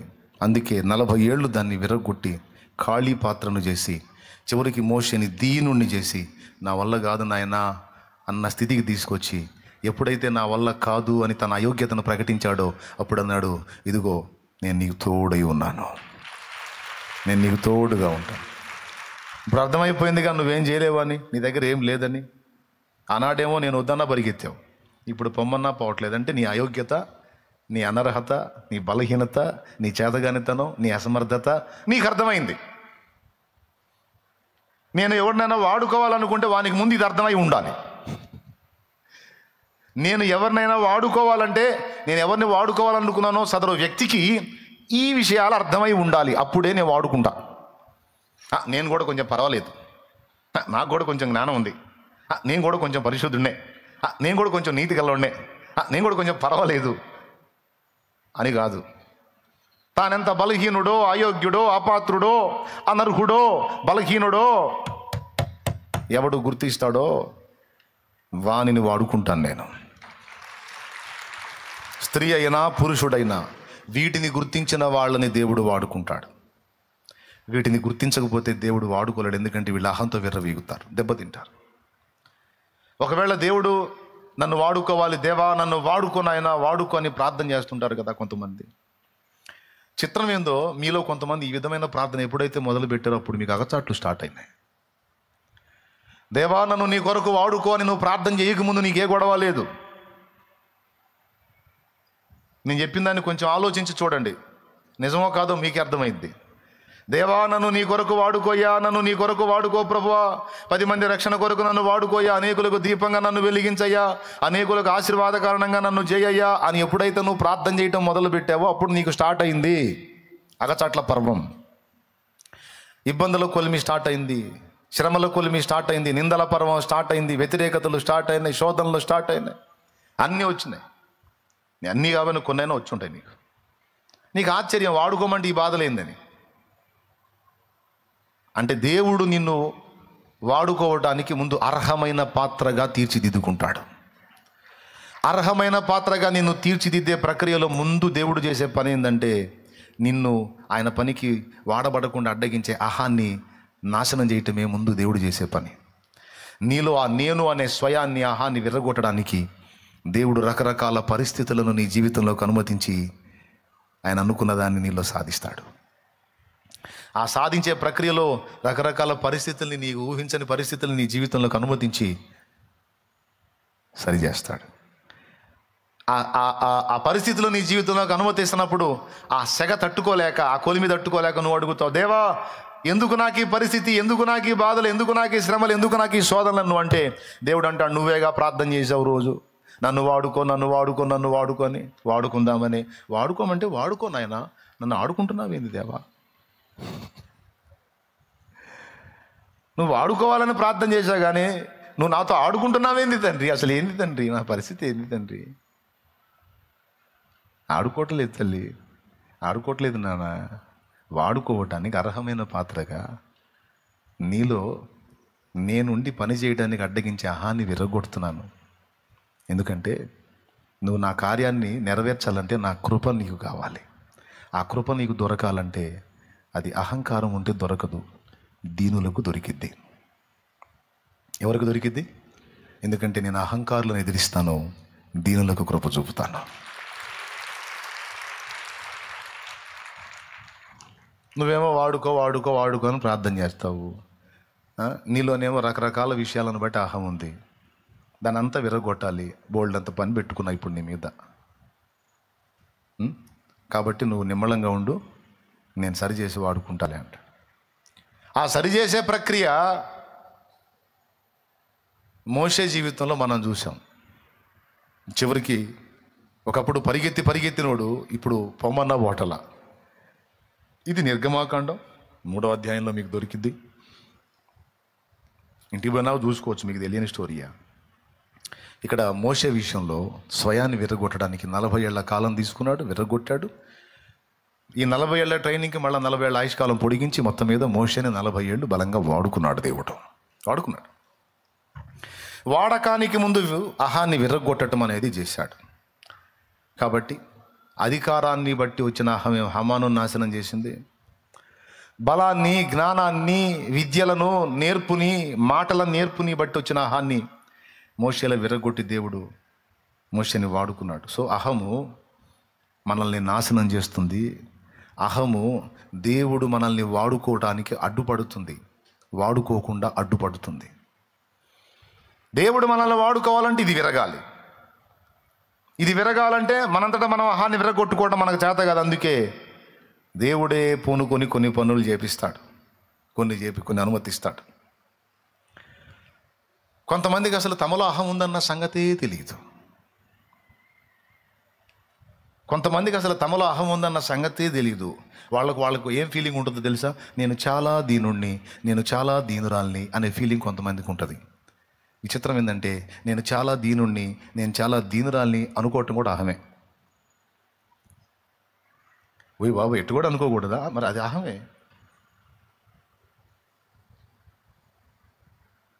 ఈ డైలాగ్ మళ్ళీ మనలో ఉంచుకోవడంగా జనంతో కూడా మాట్లాడదు. ఏమంటే నేను వాళ్ళలాగా వీళ్ళలాగా మిడిసిపడినండి, నాకు చాలా దీన మనసు అండి, చాలా తగ్గింపు అంటే అర్థమైంది. ఈ మాట చెప్తూనే ఏం ప్రదర్శిస్తున్నాడు? దీన మనస్సును గూర్చిన అహం. స్తోత్రం. అంత సున్నితంగా ఉంటుంది మరి పరిస్థితి. కాబట్టి ఇప్పుడు ఎవరైనా ఒప్పుకుంటారా? నాలో అసలు ఏ అహం లేదన్నా, నేను చాలా దీనురాలని దీనుండి అన్నోళ్ళు చేతులు ఎత్తండి. అబ్బా, గ్రాండ్ సక్సెస్. క్లియర్గా అర్థమైంది మీకు నేను చెప్పింది. లేదు లేదన్నా, ఎంత కాదన్నా ఏదో ఒక పాయింట్లో నాకు ఉందన్నా అన్నోళ్ళు చేతులు ఎత్తండి. అబ్బా, దేవునికి స్తోత్రం కలుగును గాక. హల్లెలూయా. సేవకులు ఏమంటారు? ఉందా? అది ఉంటుంది. అస్సలు లేకపోవటానికి మనం ఏమన్నా ఆదాం రక్తం కాదా అయింది మంది? ఒరిజినల్ ఆదాం బ్లడ్ మంది. మనకు లేకపోతే ఎవరికి ఉంటుంది? అందరికీ ఉంటుంది. మాసిలామణయ్య గారు అదే పాడాడు. ఆత్మార్పణ చేయకనే ఆశించితి నీ చెలిమి, అహమును ప్రేమించుదునే అరసితి ప్రభుని కలిమి. ఆత్మార్పణ చేయకనే ఆశించితి నీ చెలిమి, అహమును ప్రేమించుచునే అరసితి ప్రభుని కలిమి. ఆశా నిరాశాయే ఆవేదనెదురాయే ఆధ్యాత్మిక లేమిగనే అల్లాడిన వలలు, ఆధ్యాత్మిక లేమిగనే అల్లాడిన వలలు.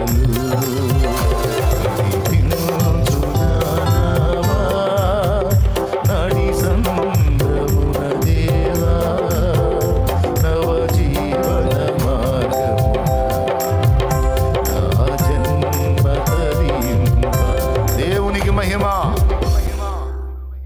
బిడ్డలారా, అర్థమైందా? మనల్ని నాశనం చేసేది ఏది? కాబట్టి అధికారాన్ని బట్టైనా, ధనాన్ని బట్టైనా, జ్ఞానాన్ని బట్టైనా, అందాన్ని బట్టైనా, బలాన్ని బట్టైనా, కులాన్ని బట్టైనా. కొంతమందికి కులం విషయంలో ఏం గర్వమో గర్వం. అది మళ్ళా అబద్ధం. కులం నిజం కాదు, మానవ కపోల కల్పితం అది. దాన్ని పట్టుకొని ఒకడు ఏం విర్రవీగుతున్నాడో నాయన. మళ్ళీ ఇంతసేటు విర్రవీగేవాడు బొందలగడ్డలో పోతే ఏ పుర్రి ఏ కులందో ఎవడు చెప్పలేడు. పుర్రెల మీద ఏమన్నా రాసి ఉంటుందా? మేము ఫలానా ఆసు పీస్ అని ఏముంటుందిగా. కులాన్ని బట్టి గర్వం. కొంతమంది తగులుతారు నాకు. వాళ్ళు టచ్ అయ్యారంటే ఖచ్చితంగా ఏదో ఒక టైంలో ఆ క్యాస్ట్ పేరు తెస్తారు నా దగ్గర. తేనంత వరకు ఒక రెస్పెక్ట్ తెచ్చినాక నేను జంపాడు నుంచి. ఇక గజ్జోళ్ళని చూసినట్టు ఫీల్ అవుతాను నేను. గజ్జి పెట్టినట్టు చూస్తే కొంచెం చెదర పుట్టిద్ది, మనకు అట్ట పుట్టిద్ది. కానీ వాళ్ళకి అది ఎక్స్పోజ్ చేయకపోతే మనశ్శాంతి ఉండదు. అది కులాన్ని కూర్చున్న గర్వం. క్రీస్తు యేసునందున్న వాళ్ళకి దాన్ని గూర్చి కూడా ఉండకూడదు. ఎందుకంటే అది ఒక పచ్చి అబద్ధం. అది అబద్ధానికి జనకుడైన సైతాను కల్పితం. కాబట్టి దాన్ని మనం లక్ష్య పెట్టకూడదు, దానికి మనం ప్రయారిటీ ఇవ్వకూడదు. అర్థమైందా? ధనాన్ని బట్టి కానీ, జ్ఞానాన్ని బట్టి కానీ, బలాన్ని బట్టి కానీ, కులాన్ని బట్టి కానీ, దేనిని బట్టి కూడా మనకు అహము తగదు, అతిశయము తగదు. మన అతిశయం ఒక్కటే. అతిశయించువాడు ప్రభువునందే అతిశయించవలెను, అంతే. క్రీస్తు యేసే మన అతిశయం. నా అది మీకు తెలియని పాటే ఉంది కాదు కదా, తెలుసు కదా. కాబట్టి మన అతిశయం ప్రభువే. ఇక ఆయనకు మించి ఇక దేన్ని బట్టి కూడా మన అతిశయం ఉండదు. ఒకవేళ కలిగి ఉన్నావా, దాన్ని ఖచ్చితంగా విర్రగొట్టే పని దేవుడు చేస్తాడు. కులాన్ని బట్టి నువ్వు విర్రవీగావంటే కులపోళ్ళి నిన్ను థూ అనేటట్టు చేస్తాడు. కులాన్ని బట్టి మిడిసిపడవా. బలాన్ని బట్టి విర్రవీగావు అనుకో, నీ బలం ఏ పాటితో నీకు అర్థమయ్యేటట్టు మాయదారు రోగం వచ్చింది. ఆ మాయదారు రోగం నీకు వచ్చినప్పుడు ఇక నువ్వు ఎగిరిపడేది ఏమి ఉండదు. కూర్చున్నా లేచినా హల్లెలూయా హల్లెలూయా హల్లెలూయా హల్లెలూయా అనుకుంటా, స్తోత్రం స్తోత్రం స్తోత్రం అనుకుంటా, అంతే. ధనాన్ని బట్టి విర్రవీగావనుకో, ఏదో గాలి దోలినట్టు దోలి అడ్రస్ లేకుండా పోయిద్ది ఎంతసేపు. దేనిని బట్టి కూడా. ఏబులో ఇది ఉందండి. ఏబు తన నీతి చాలా పేరుకుపోయింది. ఎంత డేరుగా అన్నాడంటే, దేవుని దగ్గరికి నేను పోవాల్సి వస్తే రాజు వలె పోతా ఆయన దగ్గరికి అన్నాడు. సభలోకి రాజు పోయేటప్పుడు తల దించుకొని పోతాడా, తల ఎత్తుకొని పోతాడా? తల ఎత్తుకొని చుట్టూ చూసుకుంటా అలా స్ట్రైట్గా చూసుకుంటూ వెళ్తాడు. నేను దేవుని ముందుకు వెళ్తే ఇలా పోతా, ఎందుకంటే నాలో ఏ తప్పు లేదు, ఏ పాపము లేదు, ఏ లోపం లేదు, నేను అన్ని విషయాల్లో పర్ఫెక్ట్గా ఉన్నా. ఆయన ఏ నీతి నియమాలు చెప్పాడో అవన్నీ నేను పక్కా ఫాలో అవుతున్నా అని ఆయన అంతరంగములో తన నీతిని బట్టి, స్వనీతిని బట్టి విర్రవీగాడు. అది పక్క మనకు దొరికింది చదివితే ఏబు గ్రంథం. ఏబు నీతిమంతుడు, భక్తిపరుడు, యథార్థవంతుడు, యెహోవా యందు భయభక్తులు కలిగి చెడుతనం విసర్జించినవాడు, అన్నీ ఓకే. కానీ వీటన్నిటిని బట్టి ఒక అహం అనేది అతనిలో పేరుకుపోయింది అనేది మాత్రం లేఖనం నిగూఢంగా చూపిస్తున్న సత్యం. అంటే భక్తిని బట్టి కూడా గర్వం వచ్చిద్దా? వచ్చిద్ది అని గ్రంథం చెప్తుంది. దాని పేరు భక్తి గర్వం. ఏం గర్వం? భక్తి గర్వం. వైట్ అండ్ వైటే వేసుకొని తిరిగే వాళ్ళు కలర్ వేసుకునే వాళ్ళని పురుగుల్లా చూస్తారు. దట్ ఈజ్ భక్తి గర్వం. వైట్ అండ్ వైట్ వేసుకొని తిరిగే వాళ్ళు కలర్ వేసుకున్న వాళ్ళని చూసి, కలర్ బట్టలు వేసుకున్న పురుగులు చూసినట్టు చూస్తారు. లోకాశాలు చావాలా, వీళ్ళకి శరీరేచ్ఛలు చావాలా, కలర్ బట్టలు వేసుకొని తిరుగుతున్నారు. సరే, కలర్ వేసుకున్న వాళ్ళు దీనిలో ఉన్నారు. వైట్ అండ్ వైట్ వేసుకొని నువ్వు నేనేదో పరిశుద్ధ వస్త్రం ధరించానని నువ్వు గర్విస్తున్నావు. దేవుడు నీకెళ్ళి చూసినప్పుడు బాగా కలుం బురదలో పొల్లిన పందిని చూసినట్టు మొహం, మనం బాగా బురదలో పొల్లిన పందిని చూసి మొహం ఎట్ట పెట్టుకుంటాం? ఆప్యాయంగా పెడతామా పందిని చూసి? ఆహా అని పెడతామా? లేదు, ఎట్లా పెడతా? ఫేస్ ఎట్ట పెడతామండి పందిని చూస్తే? ఎట్ట బెటరా? ఏం ఫీలింగ్ ఉండదా? అట్ట పెడతారా? ఫేస్ ఎట్ట పెడతారు చెప్పొచ్చుగా, అసహించుకుంటారా? అలాగే భక్తి గర్వంతో విర్రవీగే వాళ్ళ మొఖాలు చూసినప్పుడు దేవునికి ఆ పందిని చూసిన ఫీలింగే వచ్చింది. ఎందుకంటే ఇక్కడ గర్వాన్ని ఒప్పుకోడు, అహాన్ని ఒప్పుకోడు. కలర్ బట్టలు వేసుకున్న వాళ్ళు, వైట్ అండ్ వైట్ వేసుకున్న వాళ్ళు చూసి వాళ్ళు ఏమనుకుంటారు తెలుసు? అబ్బా వీళ్ళు పరిశుద్ధులు, నేను ఇలాంటి వేసుకున్నా, వాళ్ళు చూడు ఎంత బాగున్నారు, వైట్ అండ్ వైట్ వేసుకుని దేవదూతలాగున్నారని. వాళ్ళేమో వీళ్ళని చూసి వీళ్ళు మాకంటే యోగ్యులు, నీతిమంతులు, పరిశుద్ధులు, భక్తిపరులని వాళ్ళు తమను తాము తగ్గించుకొని దీనులుగా ఉంటే వాళ్ళ వైపేమో దేవుడు ఆకర్షణగా చూస్తాడు. ఈ వైట్ అండ్ వైట్ వేసుకొని విర్రవీగుతున్న వీళ్ళ వైపేమో విరక్తిగా చూస్తాడు, అసహ్యంగా చూస్తాడు. ఎందుకంటే వీళ్ళ దగ్గర గర్వం కనపడుతుంది, వాళ్ళ దగ్గర దీనత్వం కనపడుతుంది. మీకేమైనా అర్థమైంది నేను చెప్పింది? అలాగని వైట్ అండ్ వైట్ వేసుకున్న వాళ్ళందరూ ఇలా ఉన్నారని నేను అనట్లా. మళ్ళీ ఎమ్మటే కేసు రాస్తారు. ఎందుకని గొడవ? దేవునికి స్తోత్రం. హల్లెలూయా, హల్లెలూయా. వైట్ అండ్ వైట్ వేసుకున్న వాళ్ళు కూడా దీనిలో ఉంటారులే. నేను చెబుతా, విర్రవీగొద్దు. నీ నీతిని బట్టి, పరిశుద్ధతను బట్టి, పవిత్రతను బట్టి, క్యారెక్టర్ని బట్టి, మంచితనాన్ని బట్టి, సాత్వికతను బట్టి, భక్తిని బట్టి, ఆత్మీయతను బట్టి విర్రవీగొద్దు. విర్రవీగితే దేవునికి అసహ్యం. నువ్వు ఎంత మంచిగా ఉన్నా సరే, నీ కృప అయ్యా, నీ కృప, నీ కృప, నీ కృప తప్ప ఏమీ లేదు ప్రభువా. నువ్వు నిలబెట్టావు కాబట్టి నిలబడ్డా, కానీ నువ్వు చేయొదిలితే ఎన్నిసార్లు పడతానో ప్రభువా. పడ్డవాళ్ళని చూసి నేను ఎందుకు తిట్టుకోవాలి నాయనా? చెడ్డవాళ్ళని చూసి నేను ఎందుకు తిట్టుకోవాలి నాయనా? ఏదో నన్ను చేతబట్టావు కాబట్టి నా బతికెట్టా సాగుతుంది, కానీ లేకపోతే నేను ఇంకా ఎంత చేదరవుతానో ప్రభువా. ఇదంతా నీ కృప నాయన, నీ దయ నాయన అనుకోవాలి. అవునా? దేనిని బట్టి కూడా విర్రవీయకూడదు. ఏబు దగ్గర అది కనపడింది. కనపడ్డందుకు అంత పని చేయాల్సి వచ్చింది దేవుడు. అన్ని విధాల ఏబుని కట్టడి చేసి దెబ్బ మీద దెబ్బ, దెబ్బ మీద దెబ్బ, దెబ్బ మీద దెబ్బ, అన్ని విధాల కొట్టి ఏబుని దీనుండి చేసి చివరికి ఏబు నోటితో ఏబే ఫస్ట్ ఏమన్నాడు? నేను ఆయన సముఖంలోనికి రాజు వలె పోయేదును అన్నాడు. బా, మహారాజు, ఏ తప్పు లేని మహారాజు. ఏబు గ్రంథము ఒకసారి తీయండి. ఆ మాట నేను చూసి నవ్వుకున్నా. 31వ అధ్యాయం 37వ వచనం. చదువు నాయన. నా అడుగుల లెక్క ఆయనకు తెలియజేసేదను, రాజు వలె నేను ఆయన యొద్దకు వెళ్ళేదను. అదుగదుగు, రాజు వలె నేను ఆయన యొద్దకు వెళతానన్నాడు. దేవుడి ముందుకు వెళ్ళేటప్పుడు రాజు ఏమండి, భూలోకంలో కోర్టులో జడ్జి గారి ముందుకు పోయేటప్పుడు అధికారులు సైతం బెండ్ అవుతారు. ఎందుకు? న్యాయాధిపతి స్థానం అది, జడ్జి ప్లేస్, అది జడ్జి గారి ప్లేసు. పోలీసు వారు వెళ్ళేటప్పుడే చాలా వినయంగా వెళ్తారు. అలాంటిది ముద్దాయి వెళ్ళేటప్పుడు ఎట్లా పోవాలి తెలుసా? ఈ చేతులు ఇలా కట్టుకొని గోడలు పైకి లేపి గుండీలు గిండీలన్నీ ఇక్కడ దాకా పెట్టుకొని నీట్గా గడగడగడలాడుతూ నిలబడతారు. భూలోక న్యాయాధిపతి ముందు నిలబడటానికే ఇంత వినయము, ఇంత జాగ్రత్త అవసరమైతే అగ్ని వంటి నేత్రాలు కలిగి, అపరంజి పాదాలు కలిగి, అగ్ని వంటి నేత్రాలంటే తెలుసా? కల్మషము లేని చూపు గలవాడు, రహస్యములను చూచువాడు. అపరంజి పాదాలంటే తెలుసా? మచ్చలేని నడత కలిగిన వాడు, పరిశుద్ధుడు. ఆయన నడత పవిత్రమైనది. పాదాలు, నడతలలో లోపం లేదు. అగ్ని వంటి నేత్రాలు గలవాడు. ఆ చూపులోనే మన హృదయంలోకి చూసి మన బతుకంతా చదవగలుగుతాడు ఆయన. ఎవరు ఆరోపించాల్సిన అవసరంలా, చదివేస్తాడు అలాగా. అగ్ని వంటి నేత్రాలు. అలాంటి వాడు ముందుకు పోయేటప్పుడు ఎట్లా పోవాలి? ఈయన అంటాడు, నేను రాజులాగా పోతా అంటాడు. అంటే తలెత్తుకొని పోతా. ఎందుకు తలెత్తుకొని పోతాను తెలుసా? నా దగ్గరే తప్పు లేదు. ఆయన ఏ నీతి నియమాలు చెప్పాడో వాటన్నిటినీ నేను ఫాలో అవుతున్నా. ఆ ముక్కతో ఎవరు పోయినా, ఈ డైలాగ్తో ఎవరు పోయినా దేవుడు అనే మాట ఏంటి తెలుసా? ఆయన నీకు ఒకటి కొదువుగా ఉందనుకోండి. నువ్వు ఎన్ని విషయాలు జాగ్రత్త చేసుకొని పోయినా సరే దేవుడు చెప్పే డైలాగ్ ఒకటి, ఆయనను నీకు ఒకటి కొదువుగా ఉందంటాడు.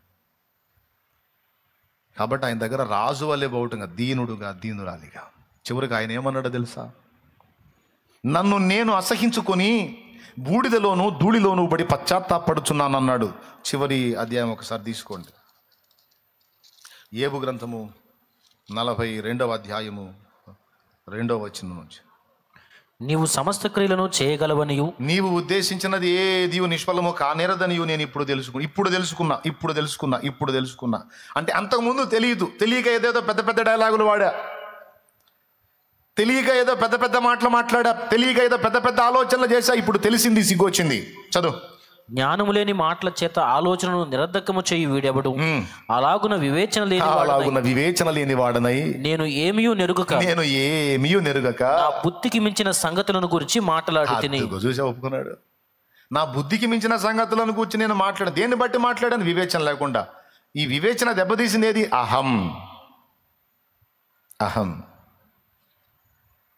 తర్వాత ఏమంటున్నాడు చూడు. నేను మాట్లాడగోరుచున్నాను, దయచేసి నా మాట ఆలకింపు. ఒక సంగతి నేను అడిగేదను, దాన్ని నాకు తెలియజెప్పుము.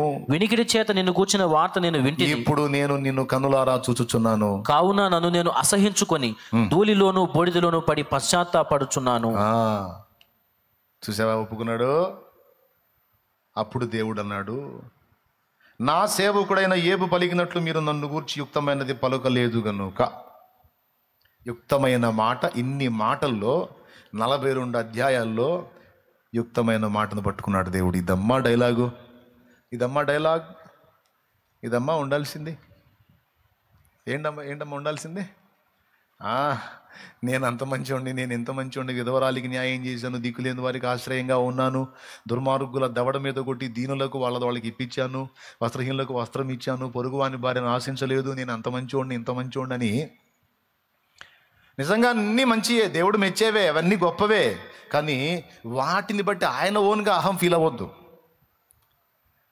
ఇవన్నీ నువ్వు కలిగి ఉన్నావు, చేయగలిగావు అంటే అది దేవుని కృప. అవన్నీ ఏంటండి? దేవుని కృప.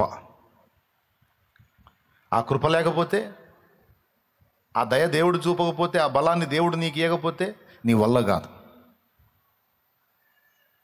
ఇప్పుడు నాకు అర్థం కాదు, అది చిన్న విషయమే కదా, దాని విషయంలో యోబును అంతసేటు తోమాలా దేవుడు? ఇప్పుడు అది వ్యభిచారం కాదే, దొంగతనం కాదే, నరహత్య కాదే, ఇంకొకటి కాదే, ఏదో నేను పర్వాలేదులే అనుకున్నాడు. ఏమయ్యా అది పెద్ద నేరమా? మీరు చెప్పండి. ఏమయ్యా ఏదో నేను కొంచెం పర్వాలేదు శబాష్ అనుకున్నాడు, అది నేరమా? అంటే ముందు చెప్పిన అన్ని పాపాలు కాడికి పెద్ద నేరం అది. అందుకే అంత సీరియస్గా తీసుకున్నాడు దేవుడు. ఎందుకంటే తన స్వనీతి మీద ఆధారపడేవాడు దేవుని నీతి ఉన్న క్రీస్తు నెరగడు. క్రీస్తు నెరగనివాడు, కృపను ఆశ్రయించని వాడు రక్షణ పొందలేడు. రక్షణ పొందాలంటే కృపను ఆశ్రయించాలి. కృపా సత్యములు ఎవరిలో దొరికినాయి? క్రీస్తులో దొరికినాయి. కృపను పక్కన పెట్టి తన యోగ్యతను చాటుకున్నవాడు క్రీస్తులో నుండి తొలగిపోయి ఉన్నాడు. అప్పుడు ఎందులోంచి తొలగిపోయాడు? రక్షణలోంచి తొలగిపోయాడు. ఎంత డేంజరో చూడండి. అందుకే స్వనీతి మీద ఆధారపడ్డ ఇశ్రాయేలు గురించి రోమాపత్రికలో అంటాడు, ఇశ్రాయేలు దేవుని విషయంలో ఆసక్తి గలవారిని నేను వారిని గూర్చి సాక్ష్యం ఇచ్చుచున్నాను, అయినను వారి ఆసక్తి జ్ఞానానుసారమైనది కాదు. వారు దేవుని నీతిని ఎరుగక తమ స్వనీతిని స్థాపింపబూనుకొనుచు దేవుని నీతికి లోబడలేదు. ఇంతకీ దేవుని నీతి ఏమిటో తెలుసా? క్రీస్తే దేవుని నీతి. మిగిలిన పాపాలన్నిటికంటే ప్రమాదకరమైన పాపం స్వనీతి, అహం. అందుకే దేవుడు అంత జోక్యం చేసుకోవాల్సి వచ్చింది. ఏబుకు పట్టిన తుప్పంతా దొళ్ళగొట్టాల్సి వచ్చింది. ఏబుని దీనుణ్ణి చేయాల్సి వచ్చింది. ఏబు బతుకేంటో ఏబుకు అర్థమయ్యేటట్టు చేయాల్సి వచ్చింది. చివరికి ఏబు ఒప్పుకునేటట్టు చేసి, ఏబు ఒప్పుకొని పశ్చాత్తాపడి బూడిదలో పడి నేనేందో నాకు అర్థమైపోయినాను, నేనే కొట్టుకుంటున్నా, వివేచన లేక నా బుద్ధికి మించిన సంగతులు మాట్లాడాను, నేను ఫుల్ తేడా అని ఎప్పుడైతే తాను అనుకున్నాడో అప్పుడు తిరిగి ఏబును రెండంతలుగా ఆయన ఆశీర్వదించనని రాస్తుంది. బిడ్డలారా గుర్తుపెట్టుకోండి, మొదటిది ఏం చెప్పాను? అహం మనల్ని నాశనం చేస్తుంది. రెండోది ఏం చెప్పాను? అహం మనం దేవుడు వాడుకోవటానికి పనికి రాకుండా చేస్తుంది.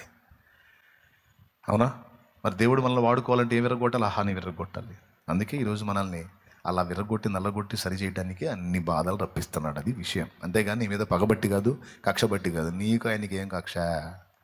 నువ్వు కూతురివి, ఆయన తండ్రి, నువ్వు కొడుకువి, ఆయన తండ్రి, నీకు ఆయనకి మధ్య కక్ష ఉంది. మరి ఎందుకు ఈ ఇబ్బందులన్నీ అంటే నీలో విరగాల్సినవి కొన్ని ఉన్నాయి, విరగొట్టడానికి. అవి విరిగిన నాడు నీకు ఉండమన్నా ఉండదు ఈ శోధనలో. అవి విరిగిన నాడు రెండంతలుగా తిరిగి నీవు ఆశీర్వదించబడతావు. అర్థమైందా? రెండవది ఏం చెప్పాను? అహం ఉంటే దేవుడు వాడుకోలేడు. మూడవది, అహం దేవుడు మనల్ని ఆశీర్వదించకుండా అడ్డుపడుతుంది. మోషే జీవితంలో చూపించాను దేవుడు వాడుకోలేడని. ఇప్పుడు ఏబు జీవితంలో చూపించాను రెండంతల దీవెన మనకి రాకుండా అడ్డగించేది అహం. అంతేకాదు యాకోబు జీవితంలో కూడా అదే జరిగింది. యాకోబు, నీవు నన్ను దీవించితేనే కానీ నిన్ను పోనీయను అని యబ్బోకు రేవు దగ్గర దూతతో పెనుగులాడినప్పుడు, దూతగా యేసయ్యలే, అక్కడ ఏం చేస్తాడో తెలుసా? తొడగూటి మీద కొట్టి యాకోబును అవిటివాడిని చేసి అప్పుడు ఆశీర్వదిస్తాడు. ఆశీర్వదించడానికి ముందు యాకోబుని కొట్టాడు, తొడగూటి మీద కొట్టాడు, యాకోబుని బలహీనుణ్ణి చేశాడు. అంటే అంతకుముందు యాకోబులో ఏదో లోపం ఉంది. ఆ లోపము దేవుడు నిజముగా యాకోబును ఆశీర్వదించడానికి అడ్డుపడుతుంది. దాని మీద కొట్టాడు దెబ్బ.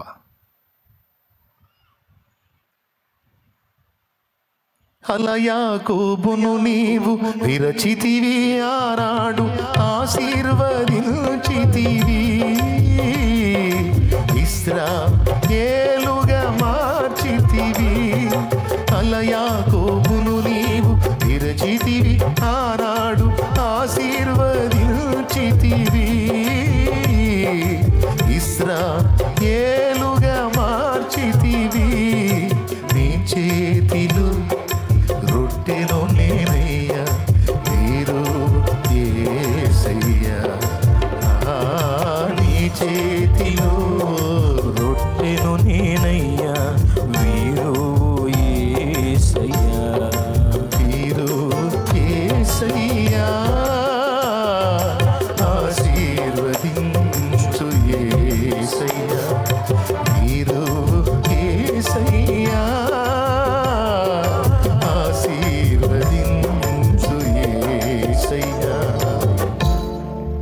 దేవుని గొప్ప నామానికి మహిమ కలుగును గాక.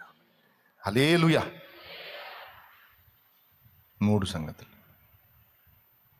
మీరు చెప్పండి. నేను చెప్పిన 3 సంగతులు. మొదటిది అహం, 2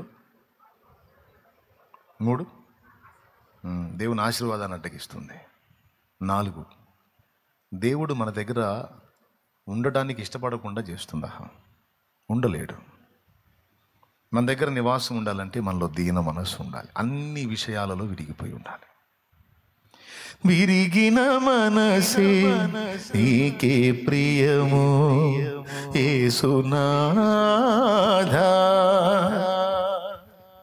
ఏమనుకోవాకండి, నేను పాడతా. విరిగిన మనసే నీకే ప్రియము యేసునాథా. ఉన్నతమైన స్థలములయందే నివసించువాడా. విరిగేనా మనసు వసింపరావా, వసింపరావా.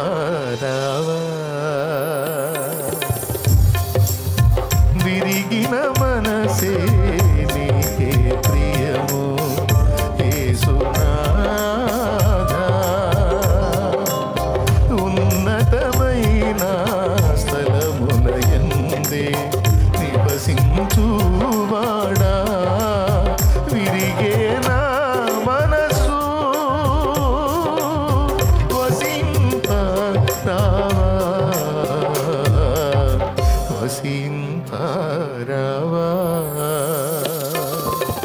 విరిగిన మనసే నీకే ప్రియము యేసునాథా.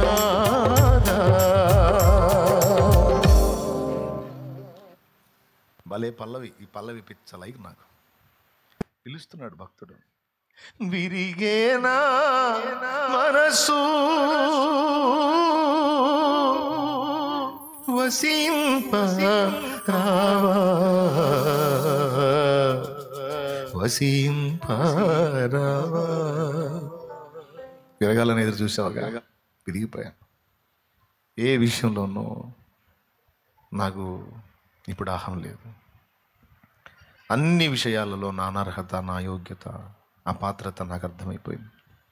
ఏదైనా ఉంటే నీ కృప తప్ప వేరేది ఏమీ లేదు నా ప్రభువా.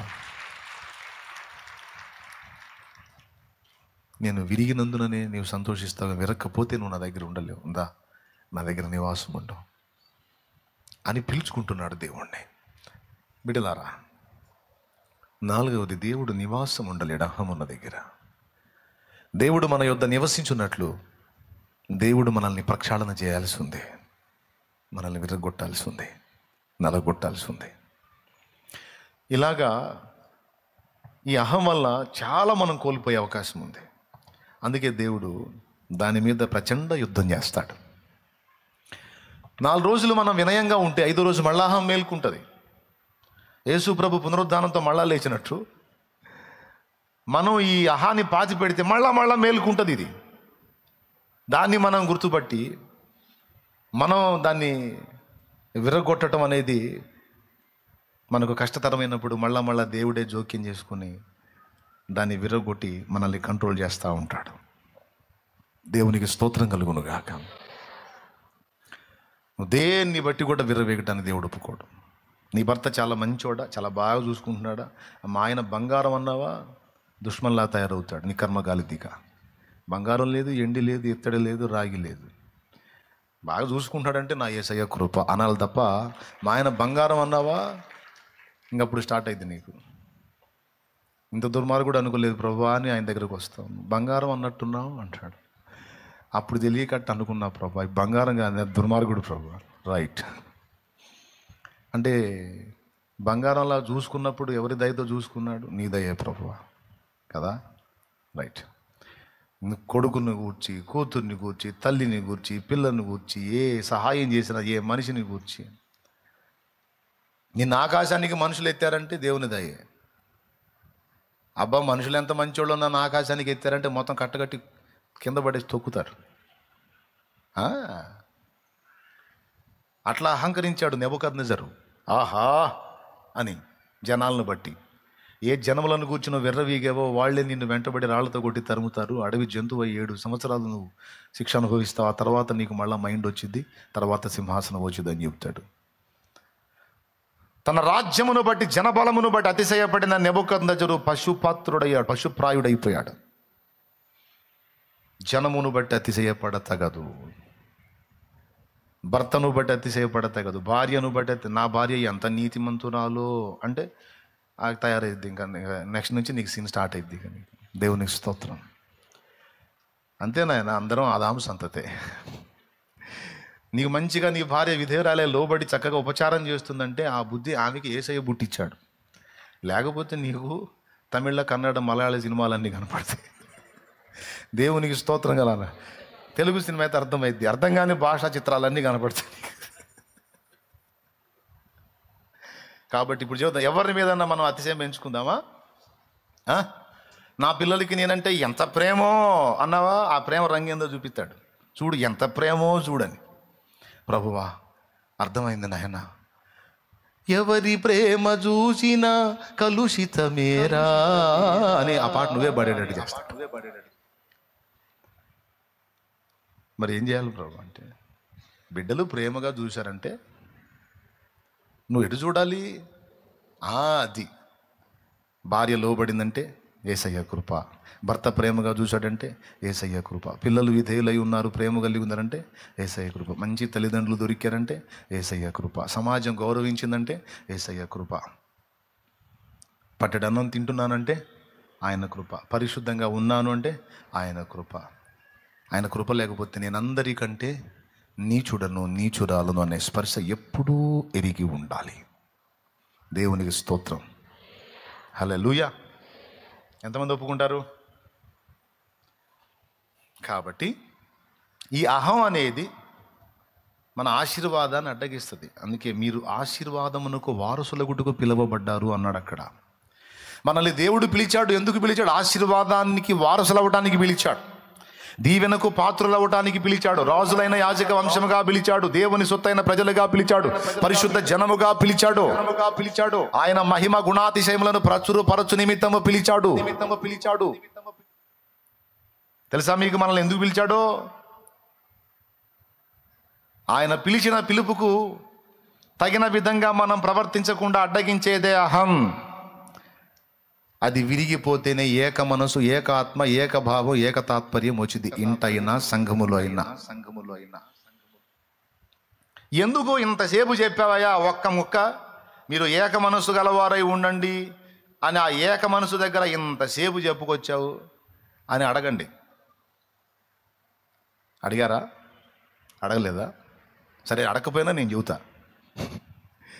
ఎందుకంటే ఈ ఏక మనసు, ఏకాత్మ అనేది క్రీస్తు యేసునందున్న మనకి చాలా అవసరం. అర్థమైందా? అపవాదిని బంధించడానికి ఈ ఏక మనసే అవసరం. అపవాది శక్తులు నిర్వీర్యపరచడానికి, వాడిని ఓడగొట్టడానికి ఈ ఏక మనసే అవసరం. అర్థమైందా? భూమి మీద ఇద్దరు ఏకీభవించి ఏది అడుగుదురో అది పరలోకము నుండి వారికి అనుగ్రహింపబడును అన్నాడు. ఇద్దరు ఏకీభవించి, ఇద్దరు ఏక మనస్సు కలిగి, ఏకాత్మ కలిగి, ఏకభావం కలిగి, ఏక తాత్పర్యం కలిగి ఏకీభవించి ఎప్పుడైతే బంధిస్తారో అప్పుడు వాడు బంధించబడతాడు. ఏకీభవించి ఇద్దరు కలిసి పరలోకము నుండి ఏ ఆశీర్వాదాలు విప్పుతారో అవి భూమి మీద వెదజల్లబడతాయి. విప్పుటకైనను బంధించుటకైనను ఇద్దరు ఏకీభవించుట అనేది చాలా కీలకమని సాక్షాత్తు యేసయ్య చెప్పాడు. ఇంకా మీకు చాలా నిరూపణలు ఉన్నాయి బైబిల్లో, అవన్నీ చూపించడానికి టైం లేదు. మచ్చుతునగలాగా ఒకటి చూపిస్తా. అదే మత్తయి సువార్త 18:18 చూడు ఒకసారి. భూమి మీద మీరు వేటిని బంధింతురో అవి పరలోకమందును బంధింపబడును, భూమి మీద మీరు వేటిని విప్పుదురో అవి పరలోకమందును విప్పబడునని మీతో నిశ్చయముగా చెప్పుచున్నాను. మరియు మీలో ఇద్దరు తాము వేడుకొని దేనిని గూర్చి అయినను భూమి మీద ఏకీభవించిన ఎడల, అది ఎంత కీలకమైతే ఆ మాట వాడాడు అక్కడ. భూమి మీద మీలో ఇద్దరు తాము వేడుకొని దేన్ని గూర్చైనా భూమి మీద ఏకీభవించిన ఎడల అది పరలోకమందున నా తండ్రి వలన వారికి దొరుకునని మీతో చెప్పుచున్నాను. ఈ ఏకత్వం ఎప్పుడొచ్చింది? ఒకళ్ళ మీద ఒకళ్ళు మిడిసి పడితే, ఒకళ్ళ కంటే ఒకళ్ళు యోగ్యులు అనుకుంటే రాదు. ఇద్దరు సిస్టర్స్ కలిసి మోకాళ్ళు వేశారంటే నాకంటే నా సహోదరి యోగ్యురాలు అని ఈమె అనుకోవాలి, ఆమె అనుకోవాలి నాకంటే నా సహోదరి యోగ్యురాలు, నాకు యోగ్యత లేదు. నా సహోదరి గొప్పది, నా సహోదరి గొప్పది అనే మనసు ఉన్నప్పుడు, ఇద్దరు దీనులై ఉన్నప్పుడు ఇద్దరికి ఏకాత్మ వచ్చింది, ఏక మనసు వచ్చింది. ఆ ఏక మనసు, ఏకాత్మ ఏకీభవించిన అనుభవంలోకి వచ్చి వాళ్ళు కలిసి చేసే ప్రార్థన ఎంత శక్తివంతమైందంటే పరిశుద్ధాత్మ శక్తిని భూమి మీదకి దించగలుగుతుంది, అపవాది శక్తిని నాశనం చేయగలుగుతుంది. అందుకే పేతురు చాలా కీలకంగా చెప్పాడు, మీరు ఏకభావం కలిగి ఉండి ఏకీభవించాలి, ఏక మనస్సు గలవారై ఉండాలి. చూడండి, తుదకు మీరందరూ ఏక మనస్కులై. ఈ ఏక మనస్సు అనేది కీలకం. మీరు అపోస్తల కార్యం చూడండి, పరిశుద్ధాత్మ అభిషేకము వారి మీద కుమ్మరించబడ్డ ప్రతిసారి కూడా వారు అనేకులుగా ఉన్నారు, గుంపుగా ఉన్నారు, కానీ సింగిల్గా లేరు. చూడండి, అపోస్తల కార్యము 2, మేడగది మీద వారందరూ ఏక మనస్కులై ఎడతెగక ప్రార్థన చేయుచుండిరి అనుంది. చూడండి, అపోస్తల కార్యములు 2వ అధ్యాయము, ఆ మొదటి అధ్యాయమే చూడండి. ఫస్ట్ అపోస్తల కార్యములు 1వ అధ్యాయము. వీరు ఒలీవల కొండ నుండి అక్కడికి వెళ్ళి 14వ వచనం, వీరందరూ వీరితో కూడా కొందరు స్త్రీలను యేసు తల్లి అయిన మరియు ఆయన సహోదరులను ఏక మనసుతో ఎడతెగక ప్రార్థన చేయుచుండిరి. ఏమన్నాడు అక్కడ? ఏక మనస్సుతో. అలా ప్రార్థన చేస్తున్నప్పుడు ఏం జరిగిందో 2వ అధ్యాయంలో, పెంతెకోస్తు పండుగ నాడు పరిశుద్ధాత్మ అభిషేకం. ఏక మనసుతో కలిసి వారందరూ ప్రార్థన చేస్తుంటే పరిశుద్ధాత్మ అభిషేకము వారి మీదకి వచ్చింది. నంబర్ 1, పరిశుద్ధాత్మ ఎప్పుడైతే వారి మీదకి వచ్చాడో శక్తివంతులయ్యారు, అపవాది క్రియలను లయపరిచారు, బంధించారు. అపవాది సాతాను బంధకాల్లో ఉన్న వారిని, వేల మందిని బయటికి తీసుకొని రాగలిగారు. పరిశుద్ధాత్మ లైన్లోకి వస్తేనే సైతానుగాడు ఆటలు కట్టేది. అందరూ చెప్పండి, ఎవరు సీన్లోకి వస్తే సైతానుగాడు ఆటలు కట్ అవుతాయి? పరిశుద్ధాత్మ రావాలి లైన్లోకి, ఆదరణకర్త రావాలి, సత్యస్వరూపేగా ఆత్మ రావాలి, బలవంతుడకు దేవుడు రావాలి, దహించు అగ్ని దిగి రావాలి. అప్పుడు సైతానుగాడు ఆటలు కట్టేది. సైతానుగాడు ఆటలు కట్టాలంటే ఆయన రావాలి.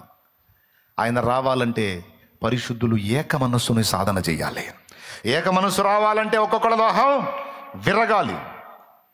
ఇది 5వ సంగతి.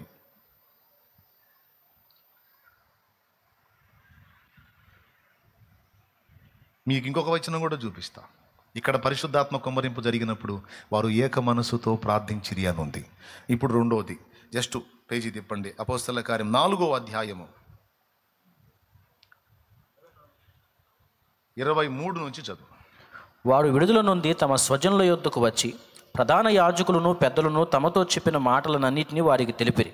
వారు విని ఏక మనస్సుతో దేవునికిట్లు బిగ్గరగా మొరపెట్టిరి. నాదా, నీవు ఏ మనసుతో? ఏక మనసుతో. అది నాదా, నీవు ఆకాశమును భూమిని సముద్రమును వాటిలోని సమస్తమును కలుగు చేసిన వాడవు. అన్యజనులు ఏల గల్లత్తు చేసిరి, ప్రజలంతా తెలుసు. కింద ఫైనల్ ఏం జరిగింది చూడు, 31వ వచనం. వారు ప్రార్థన చేయగానే వారు కూడి ఉన్న చోటు కంపించెను. అప్పుడు వారందరూ పరిశుద్ధాత్మతో నిండిన వారై దేవుని వాక్యమును ధైర్యముగా బోధించిరి. అది వారు కూడి ఉన్న చోటు కంపించిన వారందరూ పరిశుద్ధాత్మతో నిండిన వారై. ఇక్కడ కూడా ఏక మనసుతో ప్రార్థించినప్పుడు పరిశుద్ధాత్మ కుమ్మరింపు జరిగింది. సింగిల్ పర్సన్ మీదనా, ఒకరికంటే ఎక్కువ మంది ఉన్నప్పుడా? పెద్దగా చెప్పండి. ఒకరికంటే ఎక్కువ మంది ఏకీభవించి ఏక మనసుతో ప్రార్థించినప్పుడు. అంటే ఏక మనసు ఎంత కీలకమో చూడండి. ఇంకా చాలా ఉన్నాయి. పౌలు శీలలు కలిసి ఏక మనసుతో వారు స్తుతించారు, ప్రార్థించారు, కీర్తనలు పాడారు. చెరసాల పునాదులు గదిలిని అక్కడ కూడా. ఇక్కడ భూమి కంపించింది, అక్కడ కూడా మహాభూకంపం కలిగింది, చెరసాల పునాదులు కదిలిపోయాయి, అందరి బంధకాలు ఊడాయి. అక్కడ కూడా ఇద్దరు కలిసి ఏక మనసుతో చేసిన ప్రార్థన, స్తుతి, ఆరాధన శక్తివంతమై అంత కార్యం జరిగి అక్కడ కూడా ఆత్మలు రక్షించబడ్డాయి. దేవునికి స్తోత్రం. ఈ విధంగా మీరు చూసుకోండి, ఎక్కడన్నా సరే ఏక మనస్సు కలిగి చేసిన ప్రార్థన ఫలమే పరిశుద్ధాత్మ కుమ్మరింపు జరగటం. పరిశుద్ధాత్మ కుమ్మరింపు ఎప్పుడు జరిగిందో అప్పుడు ఆయా ప్రదేశాలలో, ఆయా ప్రాంతాల అపవాది క్రియలు లయపరచబడ్డాయి, సాతాను కార్యాలు నిర్మూలపరచబడ్డాయి, మనుషులు పాప శాప సాతాను బంధకాల నుంచి విడుదల పొందారు, కుటుంబాలు విడుదల పొందాయి, సమాజాలు విడుదల పొందాయి. ఇవన్నీ జరగాలంటే ఏక మనసు తప్పనిసరి. పేతురు చెప్పినటువంటి విశేషమైన సంగతులు 4 మొదటిదే మనకి ఇంత టైం పట్టింది. ఒక ఏక మనస్సు. ఈ ఏక మనస్సు రావడానికి ఏమేం కావాలో చెప్పాను. మొట్టమొదటిది అహం విరగాలి. రెండవది సహోదరుడు సహోదరుడి పట్ల ప్రేమ కలిగి ఉండాలి. ఏమండి? మూడవది కరుణా చిత్తులు అన్నాడు. అంటే కరుణతో నిండిన చిత్తము గలవారై, కరుణ నిండిన హృదయము గలవారై, కనికర హృదయం గలవారై ఉండాలి అన్నాడు. ఈ విషయాలన్నీ కలిపి మనల్ని ప్రేరేపిస్తున్నాయి. ఏక మనసుకి ఏవి అవరోధాలో అవి చూసుకొని వాటిని తొలగించుకొని మనమందరం ఆశీర్వాదానికి వారసులవడానికి పిలువబడ్డాం. అది స్వతంత్రించుకొనున్నట్లు, దేవుని చేతిలో బలమైన పాత్రలుగా వాడబడినట్లు, ప్రభు కార్యాభివృద్ధి అని ఎప్పటికీ ఆసక్తులై ఉండునట్లు అహాన్ని విరుచుకొని దీన మనస్కులమై ఏక మనసుతో దేవునికి ప్రార్థన చేయాలి. కుటుంబంలో ఏక మనసు లేకుండా సాతాను కుట్ర చేస్తాడు.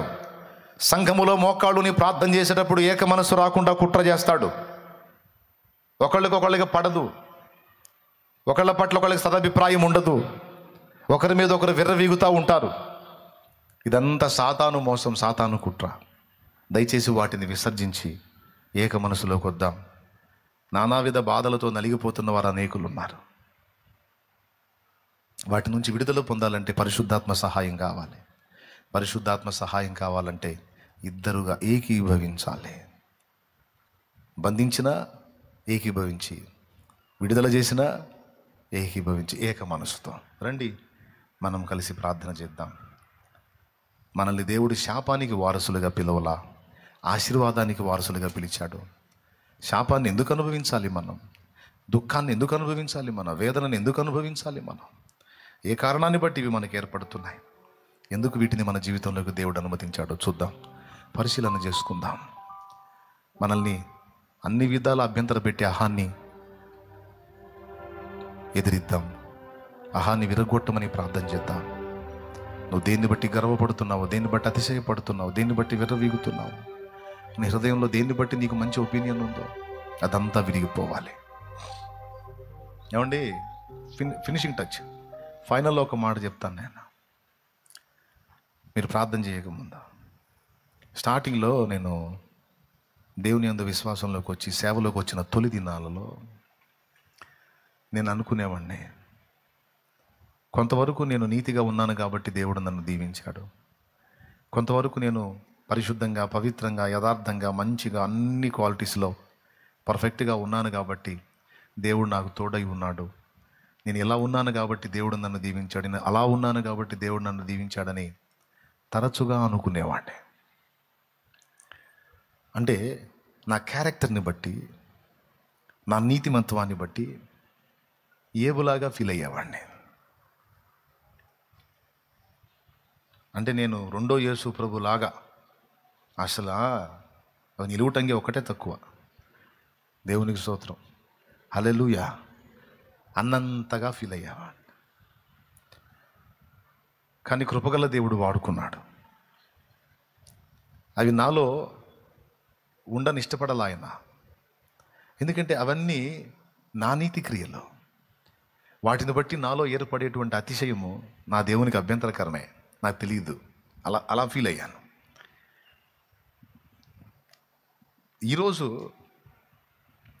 ఈరోజు ఏ కోశాన కూడా నేను దానికి ఒప్పుకోను. ఏ కోశాన, ఏ కోణంలో, ఏ విషయంలో కూడా నేను ఒప్పుకోను. అన్నా మీరు చాలా కొంతమంది వచ్చి ప్రార్థన చేస్తుంటే కాలు మొక్కుతారు.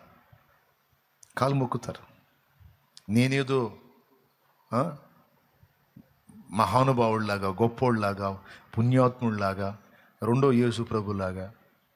అరే దూతలే కాళ్ళు మొక్కితే ఒప్పుకోరు, నాకెట్ట కాళ్ళు మొక్కుతారండి? తప్పు కదా. ఎన్నిసార్లు చెప్పినా ఏదో సందు చేసుకొని కాలు మీద చేయి పెట్టిపోతారు. తప్పు కదా, చేయకూడదు అట్లా. ఎందుకంటే నేను నీకేదన్నా మంచిని బోధించానంటే నన్ను వాడుకుందా ఆయన. నా వలన నీకు చెప్పిన బోధ ఉపయోగపడి నువ్వు కాపాడబడ్డావంటే అందుకోసం నన్ను వాడుకుందా ఆయన. నువ్వు ఎక్కడో లైవ్ ద్వారా వీక్షించేటప్పుడు ఏదో 10 మాటలో ఒక మాట నీకు టచ్ అయ్యి నువ్వు చావకుండా బ్రతికావంటే నేరుగా ఆ మాట పలికించి నీ దాకా దాన్ని చేరవేసింది దేవుడి కృప. నేను కాదు, అసలు నువ్వు ఎక్కడున్నావో నువ్వు ఎవరో కూడా నాకు తెలియదు, కానీ ఆయనకు తెలుసు నువ్వు. ఆయన కృప. నేను చేతులుంచినప్పుడు నీకేదన్నా కార్యం జరిగి స్వస్థత జరిగిందంటే అది నా శక్తి కాదు. నన్ను వాడుకొని నేను చేతులుంచినప్పుడు ఈ చేతులు ఆయన చేయించి నిన్ను తాకింది ఆయన, నీతో మాట్లాడింది ఆయన, నిన్ను బలపరిచింది ఆయన, ప్రోత్సహించింది ఆయన, నేర్పించింది ఆయన. సమస్తం ఆయన కదా. నువ్వు నా పాదం ఎందుకు పట్టావు? నీ వెర్రితనం కదా. నువ్వు నా పాదం ఎందుకు పడుతున్నావు? నాకు తెలుసు నేనేంటో, నేనేమై ఉన్నానో నాకు తెలుసు. నేను ఆయన పాదాలు పట్టుకొని ప్రతిరోజు వేడుకునేది నీ కృప తప్ప ఇంకొకటి ఏది లేదు ప్రభువా, నీ కృపే. ఎందుకంటే నేను అన్ని విషయాల్లో ఏదేది అతిశయకారణంగా ఫీల్ అయ్యాను, అవన్నిటి విషయంలో దేవుడు నాకు పాఠాలు నేర్పాడు. అతిశయిస్తే ఒక్క నన్ను బట్టే తప్ప దేన్ని బట్టి కూడా నువ్వు విర్రవీగటానికి లేదురా బచ్చే అని నేర్పాడు నాకు. హల్లెలూయా, హల్లెలూయా. అతిశయించేవాడు ప్రభువునందే అతిశయించవలెను. పడదామా? నా అతిశయము నీవే, నా ఆనందము నీవే, నా ఆరాధన నీవే, నా అతిశయము నీవే, నా ఆనందము నీవే, నా ఆరాధన నీవే. జ్యోతిర్మయుడా, నా ప్రాణ ప్రియుడా, స్తుతి మహిమలు నీకే. నా ఆత్మలో అనుక్షణం, నా ఆత్మలో అనుక్షణం, నా అతిశయము నీవే, నా ఆనందము నీవే, నా ఆరాధన నీవే, నా అతిశయము నీవే, నా ఆనందము నీవే, నా ఆరాధన నీవే. జ్యోతిర్మయుడా, నా ప్రాణ ప్రియుడా, స్తుతి మహిమలు నీకే. సోదరి, నువ్వు ఎవరి మీదైనా చేతుల నుంచి ప్రార్థన చేసేటప్పుడు నేను మంచిదాన్ని, మంచివాడిని, పరిశుద్ధుడిని, పరిశుద్ధురాల్ని, పవిత్రురాల్ని, పవిత్రుణ్ణి గనుక నా ప్రార్థన దేవుడు వింటాడు అని నువ్వు చేయించొద్దు. అయ్యా, నా నీతి క్రియలన్నీ మురికి గుడ్డలున్నాయన్నా, అగ్ని వంటి నీ నేత్రాలతో చూసినప్పుడు అతిశయాస్పదాలన్నీ విరిగిపోతాయి ప్రభువా. నేను పనికి రాని, పనికి మాలిన పాత్రను ప్రభు. అందుకే నీ కృపను వేడుకుంటున్నాను నాన్న. నా యోగ్యత కాదు, నీ కృప నాన్న, నీ కృప. ఆ కృపతో ఒక్కసారి బిడ్డను జ్ఞాపకం చేసుకోయ్యా, ఒక్కసారి తాకయ్యా అని ముట్టు. నువ్వు కృపను ఎప్పుడైతే వేడుకుంటావో అప్పుడు జరిగింది కార్యం. అర్థమైందా? నువ్వెంత పవిత్రురాలివైనా, ఎంత పరిశుద్ధుడైనా అది నీకు అతిశయ కారణము కారాదు. అహంకారంగా రాదు, అది గర్వంగా మారకూడదు. ఎప్పుడు దేవా నీ కృప, నీ కృప. ఎప్పుడు ప్రార్థన చేసినా కృపతో నన్ను జ్ఞాపకం చేసుకోమన్నాడు. ఎవరికి పక్షంగా ప్రార్థన చేసినా కృపతో జ్ఞాపకం చేసుకోవాలని అన్నాడు. నీ యోగ్యతను హృదయంలో కలిగి ఉండొద్దు.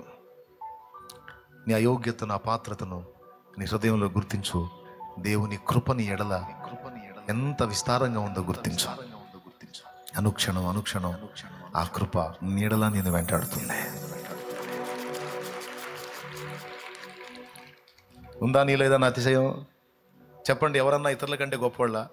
ఎవరికంటే గొప్ప నువ్వు? మీరు గొప్ప? మీ పక్కవారు గొప్ప? మీరేమనుకుంటారా?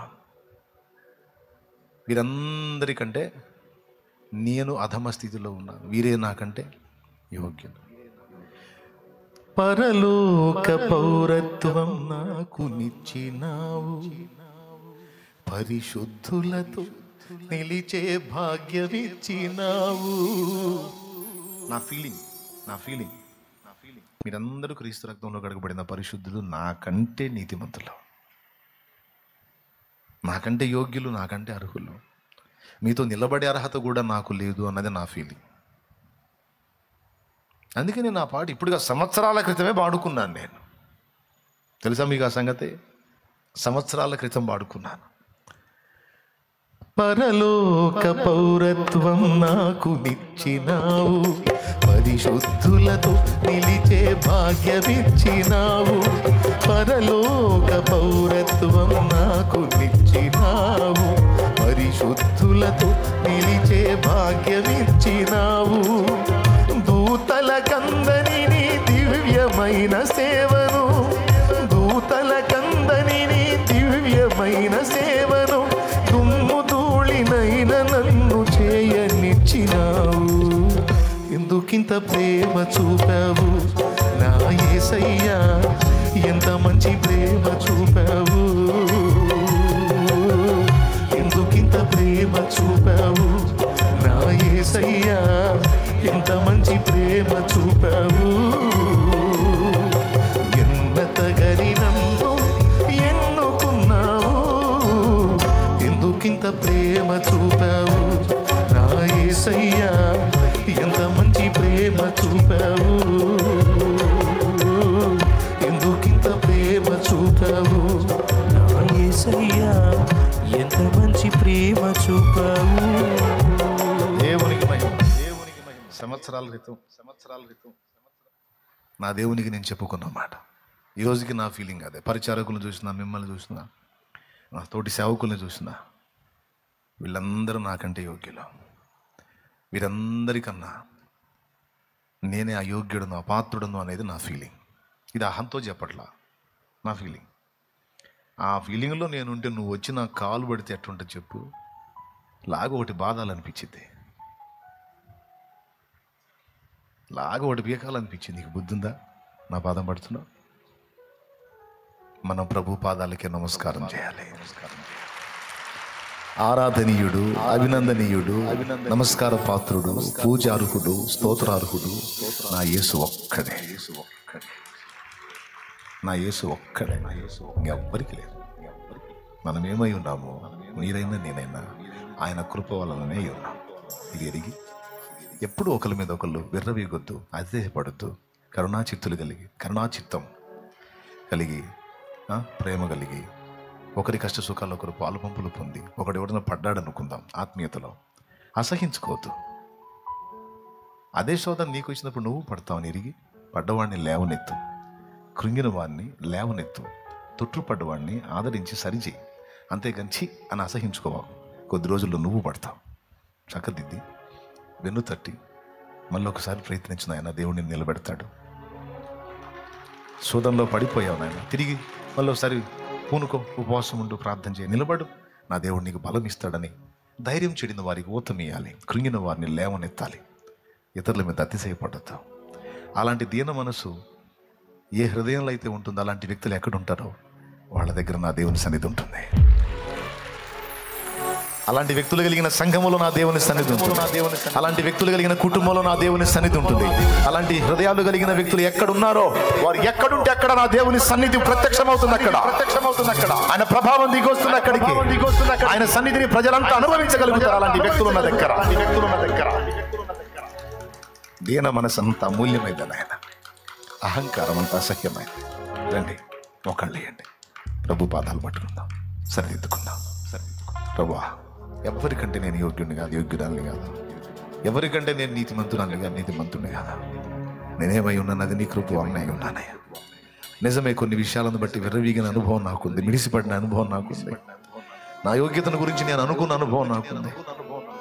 నన్ను క్షమించు ప్రభువా, నన్ను మన్నించు తండ్రి అంటూ రండి, మోకాళ్ళు వేయండి, ఆయన పాదాలు పట్టుకుందాం. రండి, అందరం కృపను వేడుకుందాం. రండి,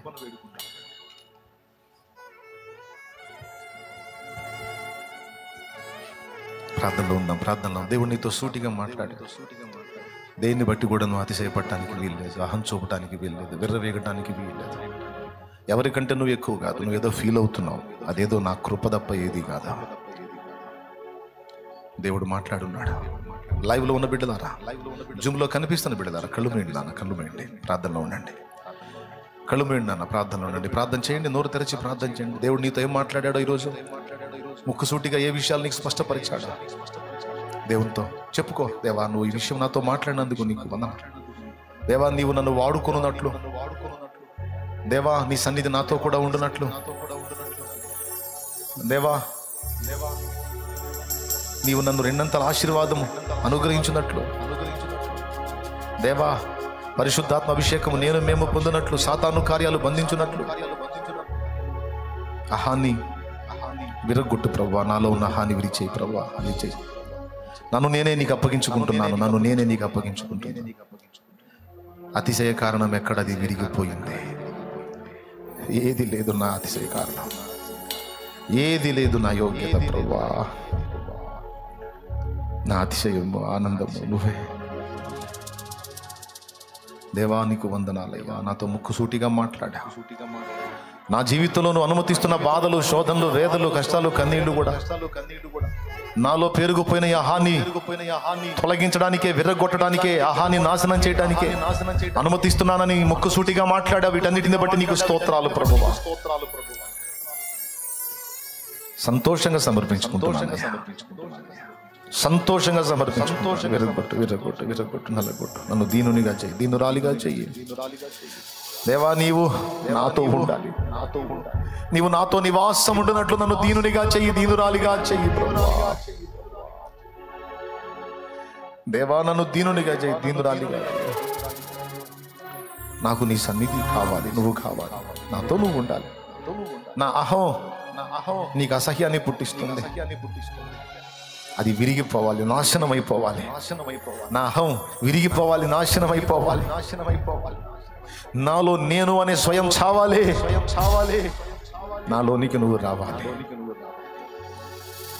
నన్ను విరువు ప్రభువా, నన్ను విరువు ప్రభువా, నన్ను విరువు ప్రభువా, నన్ను విరువు ప్రభువా, నన్ను విరువు ప్రభువా. నా సంఘమును దీవించు ప్రభువా, నా కుటుంబమును దీవించు ప్రభువా, నా సమాజమును రక్షించు ప్రభువా. కొన్ని లోపములు, కొన్ని పాపములు, కొన్ని బలహీనతలు, కొన్ని అవకతవకలు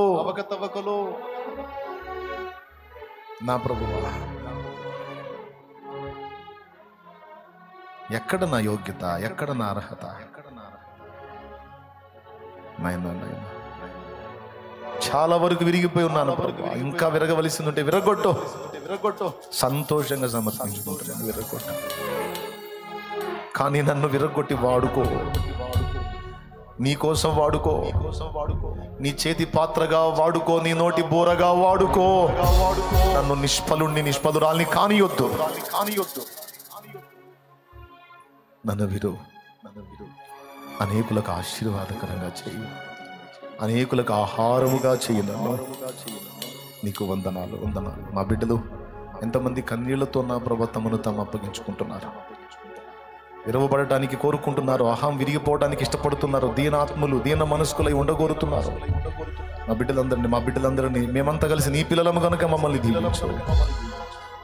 మాలో అన్నిటికంటే నీకు అసహ్యం పుట్టించేది అహము నాయన, అహము నాయన, గర్వము నాయన. అది భక్తి వలన కలగని, ఏ విధంగానన్నా కలగని, ఏ విధమైన గర్వమైన విరిగిపోవాలి ప్రభా. మమ్మల్ని దీనులుగా చేసి మమ్మల్ని రెండంతలుగా ఆశీర్వదించి వాడుకోయ్యా. స్తుతి మహిమ నీకే చెల్లిస్తూ యేసు నామములో ప్రార్థించి పొంది ఉన్నాను తండ్రి. అందరం ఒకరి చేతులు ఒకరు పట్టుకుందాం బిడ్డ, ఇద్దరిద్దరు కలిసి ఒకరి చేతులు ఒకరు పట్టుకుందాం. పురుషులు సహోదరుల చేతులు పట్టుకోండి ఆయన, ఒకరి చేతులు ఒకరు పట్టుకోండి ఆయన. స్త్రీలు కూడా ఒకరి చేతులు ఒకరు, ఏక మనసు కలిగి సేవకులు కూడా నేను ఒకరి చేతులు ఒకరు పట్టుకుందాం.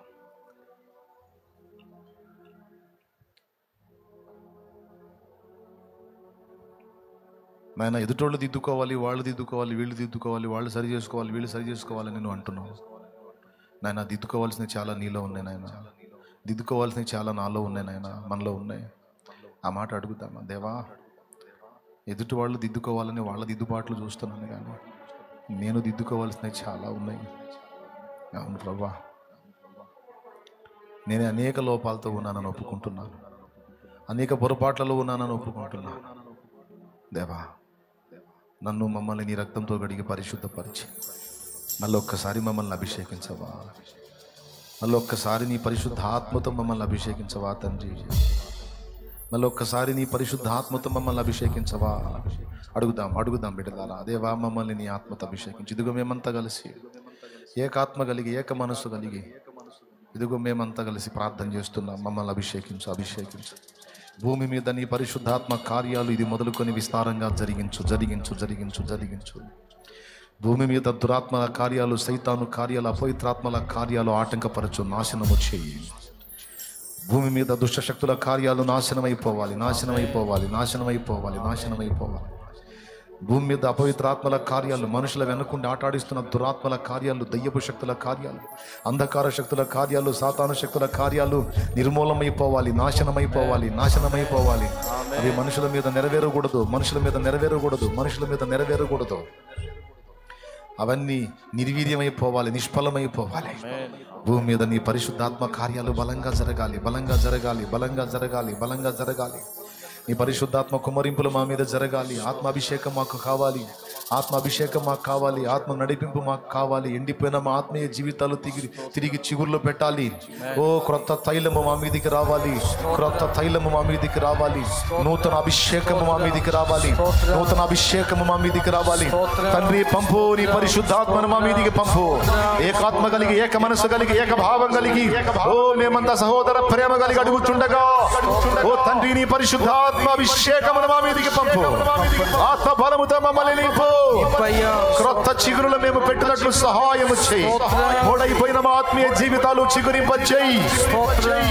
నీకు స్తుతి స్తోత్రములు, స్తుతి స్తోత్రములు, స్తుతి స్తోత్రములు, స్తుతి స్తోత్రములు. ఇతరులను హీనపరిచేటువంటి దుర్బుద్ధిమానుని తొలగించు, ఇతరులను తృణీకరించుకునే దుర్బుద్ధిమానుని తొలగించు. ఓ నా ప్రభువా, మాలో హాని విరగొట్టు, దీన మనస్సుని మొలిపించు. ఓ ఆత్మాభిషేకమును కుమ్మరించు, ఆత్మ వర్షమును కురిపించు. ప్రభువా, మా బిడ్డలను మమ్మల్ని అభిషేకించు, అభిషేకించు, అభిషేకించు. నూతన శక్తితో నింపు. భక్తిలో పరవశము దయచేయి, భక్తిలో నూతనత్వం దయచేయి, భక్తిలో తాజాదనము దయచేయి, భక్తిలో క్రొత్త పుంతలు తొక్కించు. ఎక్కలేనంత ఎత్తైన కొండైన పరిశుద్ధ కొండ మమ్మల్ని ఎక్కించు. ఓ దేవా, నీకు స్తోత్రమయ్యా. భూదిగంతాల నుండి నీకు మొర్ర పెట్టుచుండగా మమ్మల్ని పరిశుద్ధపరచు, పరిశుద్ధపరచు, పరిశుద్ధపరచు. నీ రక్తము, నీ రక్తము, నీ రక్తము మా మీద ప్రోక్షించు, మా మీద ప్రోక్షించు. నీ ఆత్మను మా మీద కుమ్మరించు, సంఘముల మీద కుమ్మరించు, నీ ప్రజల మీద కుమ్మరించు, అన్య జనుల మీద నీ ఆత్మను కుమ్మరించు. ఓ విశేషమైన ఆత్మల రక్షణ కార్యం జరిగించు, ఓ విస్తారమైన ఆత్మల రక్షణ కార్యం జరిగించు. అంతటా అందరూ మారు మనసు పొంది రక్షణ పొంది సంఘములో చేర్చబడినట్లు కార్యము చెయ్యి. పరిశుద్ధాత్ముడా, భూమి మీద విజృంభించు, నీ కార్యములు జరిగించు. మనుషులను దర్శించు. ఓ నరహంతకులను, మాంత్రికులను, వ్యర్థమైన వాటిని మృగవాన్ని మార్చు. ఆత్మహత్యలను ఆపు, ఘోర దుస్సంఘటనలు ఆపు. పరిశుద్ధాత్మ ప్రజలను దర్శించు, అన్యజనులను దర్శించు, నీ పిల్లలను దర్శించు. మాకు బలాభివృద్ధి కలిగించు, శక్తిహీనత మాలో తొలగించు, చుట్టుబాటు తొలగించు, బలహీనత తొలగించు. మమ్మల్ని బలవంతులుగా చెయ్యి, బలవంతులుగా చెయ్యి, శక్తివంతులుగా చెయ్యి, ఆత్మానుసారులుగా చెయ్యి. శరీరానుసారమైన మనసు మాలో నాశనము చేయి, శరీర క్రియలు మాలో నశింపచేయి. ఆత్మానుసార వర్తనలమే నడుచుకునే కృప మాకు దయచేయి. మా బిడ్డలో ఏ శ్రమలో, బాధలో, వ్యాధిలో, శోధనలో, కష్టాలలో, కన్నీళ్లలో, అప్పులలో, ఘోర ఇబ్బందుల్లో ఉన్నారు, వారందరికీ యేసు నామములో విడుదల. యేసులో ఉన్న వారికి పరిష్కారము, సమాధానము యేసు నామములో కలుగునుగాక. ఈ సన్నిధిలో ఈ వేళ కలిసిన బిడ్డలందరూ కూడా దీవించబడాలి. లైవ్ ద్వారా వేలాదిగా పాల్గొన్న బిడ్డలు ఆశీర్వదించబడాలి. జూమ్ లో అందుబాటులోకి వచ్చిన బిడ్డలు ఆశీర్వదించబడాలి, ఆత్మతో నింపబడాలి.